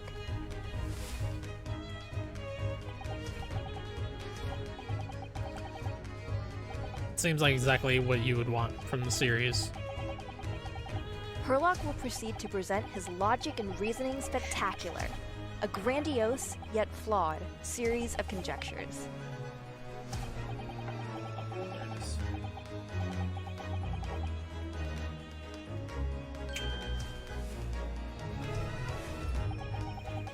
What the hell?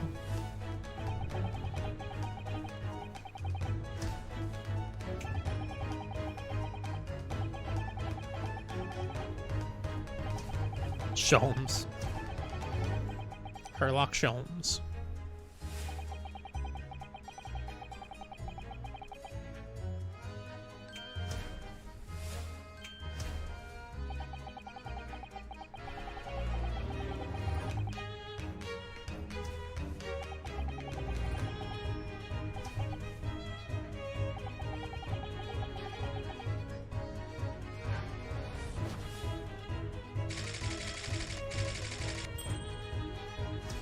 Ryunosuke and Susato will then discuss to correct the flaws in Herlock's deductions.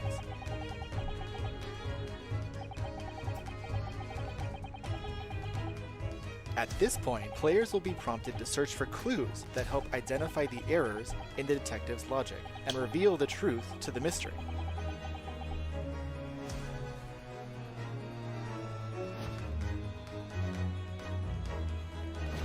As players present new evidence and observations, Herlock will amend his deductions based on the new information. Upon uncovering the truth, Ryunosuke and Herlock enter into a semi-metaphorical, semi-literal dance that brings them to the conclusion of the dance of Semi-literal. deduction.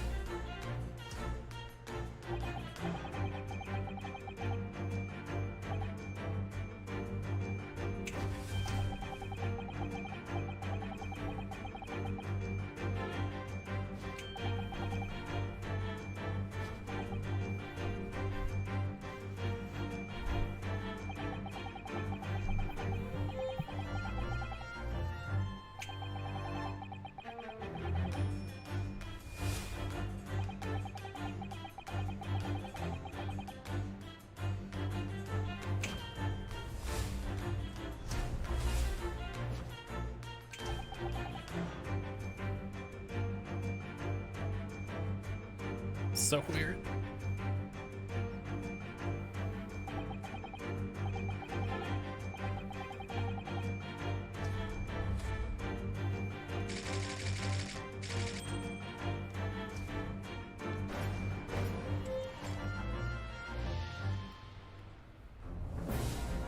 In courtroom battles, players will attempt to convince 6 jurors of the innocence of their client.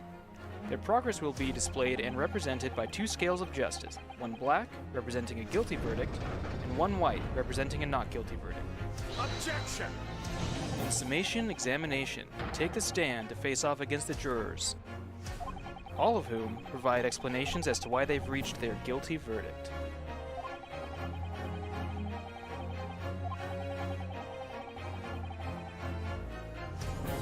You'll have to identify conflicting statements and sway the jury in your favor. Examine each statement carefully and select 2 contradicting jurors to call out the flaws in their logic.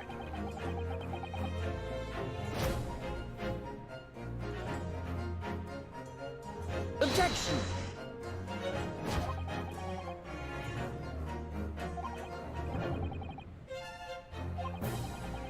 Be ready to provide evidence from the court record to help prove the contradiction in their claims. This do seem really fun game. They seem When like you successfully really fun point out games. one of these contradictions among the jurors, you might just change their minds too. Just finding lies. With a slam of their fist, each juror you persuade will send a fiery ball towards the scales above and literally tip the scales of justice in your favor. Bring each contradiction to light and persuade the jury to help prove your client's innocence. Objection! My lord, with all due respect, this is an outrage! This has just been a So small dramatic. taste of the exciting new gameplay features in the Great Ace Attorney Chronicles. We are very excited to get this game in the hands of both new fans and diehard fans alike. Thanks for watching. It already seems like I have a bunch of games to catch up on. There are some exciting new adventures and titles to look forward to. Well, that's a look at the new premieres from Capcom, but what about esports? Let's close out today's showcase with a few words from 2 of the stars of Capcom Fighters, Rob TV and Vicious. They'll tell us what's been going on with Capcom esports, including updates on the Capcom Pro Tour, Intel World Open, Street Fighter League, and Did it say all when the the other release date is content for on that? Capcom Fighters. It's July Over to something, you guys. right? I think they had previously announced it. I just don't know if they showed it just now or not. What's going on, everybody, and welcome to the Capcom esports presentation for E3 2021. My name is Vicious, commentator for the Capcom Pro Tour as well as Street Fighter League, here with competitive Street Fighter V player and host extraordinaire, Hollywood, Rob TV. What's going on, Rob? Oh my goodness, Vicious. Host extraordinaire. That just sounds beautiful. It has a ring to it. And I think that's the perfect word to describe what we have for everyone today. Street Fighter V, Capcom E3. It just feels right and you feel the electricity in the air. Nice! Nice! What? That was nasty. And there might be some people at home, Vicious, who don't fully know what competitive Street Fighter V is. The long and the short of it is this. We travel all around the world, state to state, country to country, and we try to bring our opponent's life bar from 100 all the way down to 0 and feel pretty goddamn good doing it. That's right, Rob. If you think you're the best in your region, sign up for Capcom Pro Tour to prove it and become possibly a world champion at Street Fighter V. The double perfect, the way he looked at the camera like... Don't ever expect another man's controller. So in this year's CPT overall, it's a series of tournaments that have $5,000 on the line for each tournament, but that money alone, that's not what's really at stake here. It's about making it to the granddaddy of them all, Capcom Cup. I item just reset in grand finals of Capcom Cup. So behind me, you can see in all of its glory, the Capcom Pro Tour 2021 official stage and set, and that's a place that you are very, very familiar with. That's right, we take all of our events and broadcast it live from this stage, and we check out all of the top competitors from each and every one of these regions. And speaking of, the Capcom Pro Tour has shaped up a lot. 2021, we have 32 events going on in the Capcom Pro Tour, spanning across 19 different territories. So there's so many opportunities for players from around the world to get that ticket into Capcom Cup this season. I'm absolutely excited because, again, that is a big change from what 2020 was into what we could expect for 2021. And Mago is your first qualifier for Japan for the Capcom Pro Tour. Not only can you catch the Capcom Pro Tour live, Did they actually show anything new for Rise? It's like costumes, right? And then the crossover with stories too. YouTube, Twitter, and Facebook. Of course, if you don't catch it live, you can also check out the VODs for all the competitive studying you would need to become a successful Street Fighter V player, as well as catching some of the community-focused content that we have on Capcom Fighters. We have No Neutral, the official pre-show of the Capcom Pro Tour. We have sets where we take players from around the world and play off in an exhibition first to 10. Not only that, actually, we do have Street Fighter League that's happened season after season, non-stop action, 6 teams of 3, duke it out in this battle tournament series to see who will walk away with the championship and the $150,000 prize pool. Street Fighter League is something. Doesn't seem like we're gonna get any surprises from Capcom. Maybe they have one more thing. But now you actually have your teammates. But I mean, and every decision even if they don't, like they said very explicitly, this is the stuff we brought, and they brought it. It's Oki time. What's gonna happen? Nice. He checks it. So I can't be mad. What's happening? I'm glad to know that Village is getting DLC, especially because I bought that digitally. It's one of the few games I bought digitally because I knew I'd play it over and over and over again. Right now. Top players representing 11 regions around the world. So, you know, I can just buy that DLC. I don't have to rebuy the game like I often do for DLC because I buy and resell. Be sure to check out the official website. That's why something like Dying Light 2 I will probably buy digitally because I know they will support that game for a very long time if the last game is any indication. Will receive an exclusive competitor title and dojo object. You do not want to miss this.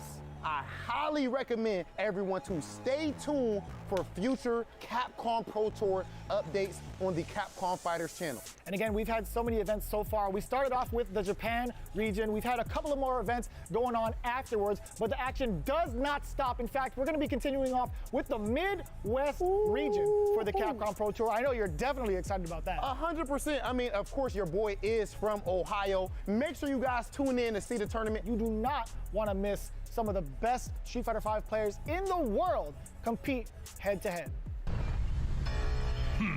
So it's you. I dare you to find better Street Fighter. I dare you. This is a game about being a world warrior. Capcom Cup tournament play. Obviously, they got a rivalry. I'm the best in the world. This game has changed the lives of so many people here. Ooh! Nice! That's what I'm talking about. I told you he's gonna go to the limit, and I ain't lying to the beat. This is the ultimate Street Fighter V experience. This is Capcom Pro Tour.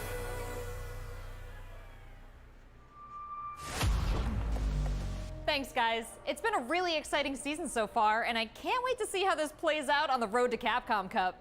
Remember to check out Capcom Fighters' Twitch and YouTube channels for more information and to watch the latest matches.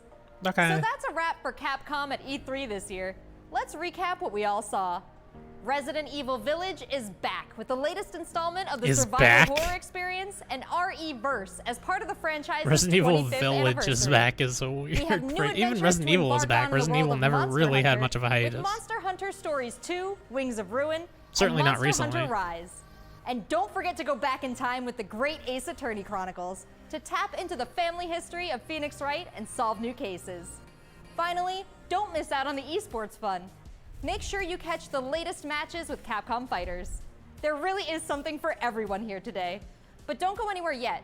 Join the conversation on Twitter and make sure you check out the Capcom virtual booth on the E3 portal to watch all these videos again and more. I'm Rachel Something for Puerco, everybody's a aka little Seltzer. Thank you for brave being to part say of when the you brought Capcom 4 experience things. at E3 this I year. guess 5 if you include the fighting game tournament stuff. No one more thing. That's fine. Definitely just caps today off as like, man, if you could not watch today's E3, you didn't really miss out, frankly. Hopefully Nintendo brings some fire tomorrow, because we need it. Between their, you know, whatever, 30 minutes to an hour of their conference or whatever, and then 3 hours of, what's it called? Treehouse. Because there's oftentimes announcements at Treehouse too, which is weird. I'll definitely be watching all that here on stream. Welcome back, and that is a wrap on Capcom's presentation. I thought that rhymed for a second, and then I was gonna go, that rhymed, and then I was like, that didn't rhyme. I love seeing the wheel. I saw the You gears saw the turn, wheels like, turning! No, that's not. I was like, that doesn't rhyme at all. It's just day 3, and I'm just feeling it, folks. Sleep I'm deprived. feeling Sure, it, yeah. sure. Yeah, I understand. Not gonna lie though, that certainly got me amped. We saw a lot of great titles there, and we're gonna go into more depth about Great Ace Attorney Chronicles and all the stuff that we saw dropped with Resident Evil, but we wanted to focus on Monster Hunter All a the little stuff bit we saw more drop. here. Without a doubt, I am They said absolutely that hyped game for that Monster Hunter was supposed to Stories be there 2, at Wings launch of is going to be Ruin. there in a little bit. That was a new trailer that we saw. And they said, we're going to make DLC. That one got me They in the didn't drop feels. It's the one where, and I think I saw this on the internet, correct me if I'm wrong, everybody, but the first use of Monsties, it seems like people weren't familiar with the term Monsties, and now we all are. So hashtag Monsties, get it out there right now. I am all for that hashtag, yeah. But for me, when it comes to these narrative stories, the story has to be good, you know what I mean? And it's hard to tell with these game trailers sometimes. Like, I'll be like, okay, this gameplay looks fantastic, or the animation is there, but am I gonna get into this story? And somehow this trailer conveyed that. I think for me, what stood out was hearing, I think it was Michael's new crush. She's like, I love white-haired girls with red eyes. He like lit up as soon as that sounds that like lovely Michael. little lady came up on the screen. But I think she was like telling the protagonist something like, you know, this monster can sense fear. It can sense anxiety. This and Monstie. Monstie. I'm sorry. I apologize. It's gonna I be hard. even It's been just years said of the saying hashtag. monster. Why they didn't change the name to Monstie Hunter, I don't know. Okay, I'm sorry. Okay, I mean, Monstie Hunter, I like that too. But anyway, yeah, like that resonated with me, because I think that you know, we all have that challenge, right? We all deal with anxiety, we all deal with fear, and we kind of have that monster within us that we're always battling, right? So that sounded so cheesy, but it definitely connected with me. No, like, I understand. And like for me personally, again, somebody who does love the core Monster Hunter series, I didn't give Monster Hunter Stories 1 really a chance. Yeah. And so seeing this trailer for it and being like, oh man, this plays a lot more like an anime than it does a Monster Hunter, right? That's interesting, and it is interesting to see that world, the mechanics we know, and not mechanics, I guess, but in terms of, you know, what weapons you're using, what monsters you're seeing, what the world building techniques are, and how they're using it in a different story. I'm with you that the trailer actually looked interesting. Where I'm like, oh man, I must not have given the first one a shot. I just think that sometimes, you know, these trailers, they go so God, I hard can't at even see being my like, team look at all the action, look at how sorry, I cool forgot you this can't is, see and the like camera. here's these awesome visuals, and I felt like they were like, no, like this has a lot of heart to it. Yeah. So I Well, definitely. there was very little gameplay in it to be at all, right? Truly, when yeah. they finally got to a battle, I was like, oh, this is what battle even looks like. I didn't realize that's how it was going to shake out. Yeah, they definitely laid heavy on the cinematics. Also, you know, we were talking a little bit about Monster Hunter Rise. Of course. And I mean, man, they have a ton of stuff dropping through June and July. Like Well, all yeah, these they have that mixed in collaborations. for stories too, right? Like Yeah. they had all this different stuff in there. They had a Yeah. whole Monster Hunter block there, and I feel like we didn't even scratch the surface of it. Not even, yeah. We will. There's still much more to talk about in Capcom, but yeah, Monster Hunter Stories 2 did grab my attention. July 9th, of course, but then the trial June 25th, so you can try it before you buy. Get it out there and get it that way. Which, of course, this has been the E3 of demos, if you ask me. We're gonna have a ton more reaction to Capcom and what we thought, but first, we've got some news from the folks at Razer. Take a look. Okay, here's the Razer keynote thing. Let's see what this is, and this is the last thing for today. We can kiss this Welcome to the mediocre Razer to keynote bad at day E3, the world's of E3. biggest video Goodbye. games convention. We have got an insane show for everyone today. We have come a long way here together, for gamers by gamers, and today we're one of the biggest gaming brands in the world. We span hundreds of millions of gamers, from PC gaming to console gaming to mobile gaming. But what I'd like to talk a little bit about today, to kick things off, is PC gaming, something near, dear, close to my heart, and pretty much to talk about the decade of the Razer Blade. So in 2011, we launched the world's first true gaming laptop. And this caused quite a bit of controversy back then, because gaming laptops were not gaming laptops in the true sense of the word. They were gaming luggables back in the day. Super thick, super heavy. And the Razer Blade was the first true gaming laptop in the sense it was super thin, super light, and super powerful. And it ushered in a new generation of gaming laptops. And since then, over the past 10 years, the entire industry has moved to follow in the footsteps of the Razer Blade. In 2013, we launched the world's thinnest gaming laptop. 2016, we invented the world's first Thunderbolt 3 external GPU. In 2018, we launched the world's smallest 15-inch gaming laptop. And since then, we've now got the entire Razer Blade family. We've got the Blade Stealth 13, we've got the Blade Pro 17, and of course, we've got the Blade 15. And the Razer Blade has been both a critical and commercial success. It's been called the very best gaming laptop in the world and continues to win accolades over and over again. And at this point, many of our fans, many of the Razer community is asking, what's next? So we go down and we talk to every single one of our fan base, for gamers, by gamers, we talk to the press. And one thing that we've heard consistently over the past couple of years is, when is Razer going to make an AMD gaming laptop? There's the perspective people. Well, Capcom was legit. ladies and gentlemen, rehash. No, I'm shut up about incredibly Square's. excited to be able to announce Yeah. that we're now working closely I mean, together Square with and AMD, Capcom both and came we've out put before their the conferences very and said, best here's designers exactly and what we're going to engineers show today, together and then with they the showed top those things. Square at least had the one engineers, surprise. And what we've created, I think, in a single line, is the ultimate I don't know, AMD like, gaming Square laptop. at least had some new stuff to And show. with that, Capcom, like, we're bringing back the only game the they legendary showed, well, I guess they showed two Razer games that Blade aren't out yet, right? 14. One is out in a few How do weeks, we do Monster Hunter this? Stories How do we 2, make the and the ultimate other, the AMD Ace gaming Attorney, laptop? Well, is we took a look at the 14-inch gaming laptops today. is Now, many of them re-releases, have I tried guess, to of follow two in the games that are already footsteps out in Japan. They're of the just new Blade to 14 that America. we created some 10 years ago. And I think that also and comes many out things next have month, changed right? Since then. In terms of form factor, many of the gaming So it's laptops like, what does out Capcom there do in the rest of the are year? portable, but I mean, what we feel, do they need to do it anything could else the be rest of the thinner, year? Could be Probably slimmer. not.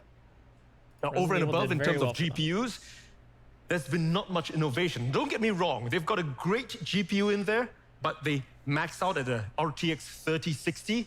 In fact, in terms of total graphics power, or TGP, they max out at just 80 watts. And we feel it could go much higher with, of course, the right materials and with, of course, the right cooling thermal solutions.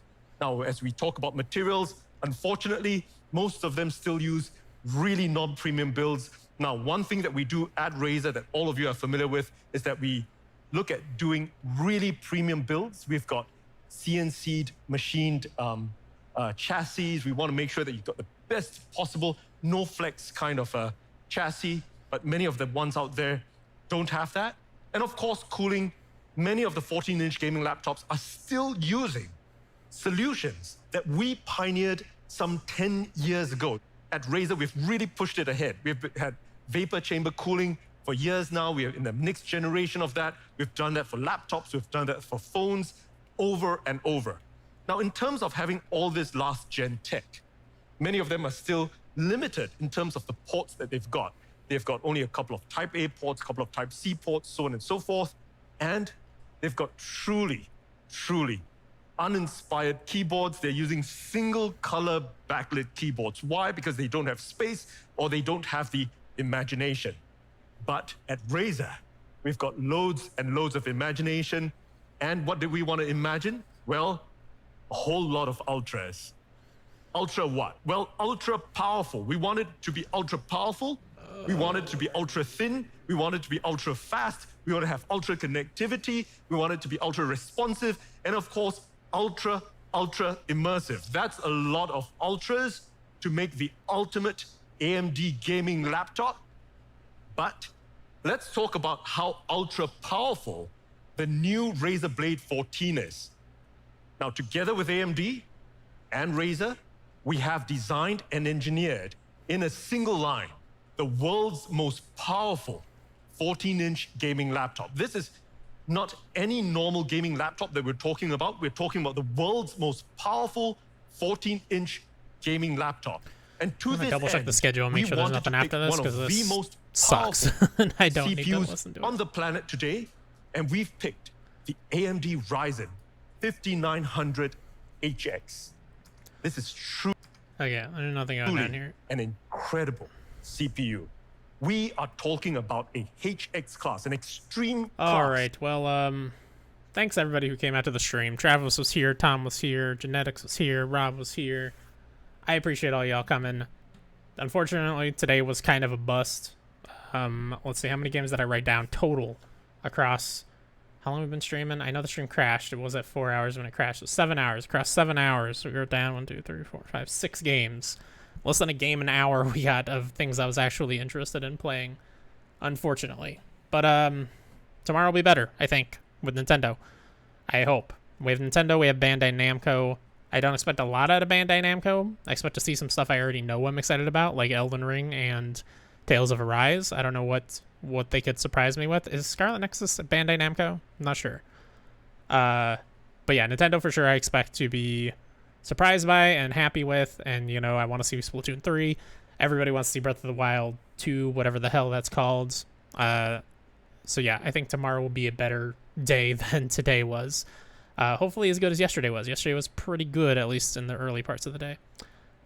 So yeah, thanks everybody. I will see y'all tomorrow morning at around 7:30 to 8 a.m. Oh yeah. Oh, I'm doing Nintendo. I completely forgot. I'm doing Nintendo with PS Premiere. So I will be live here, but I will also be on PS Premiere for that one. Later, everybody.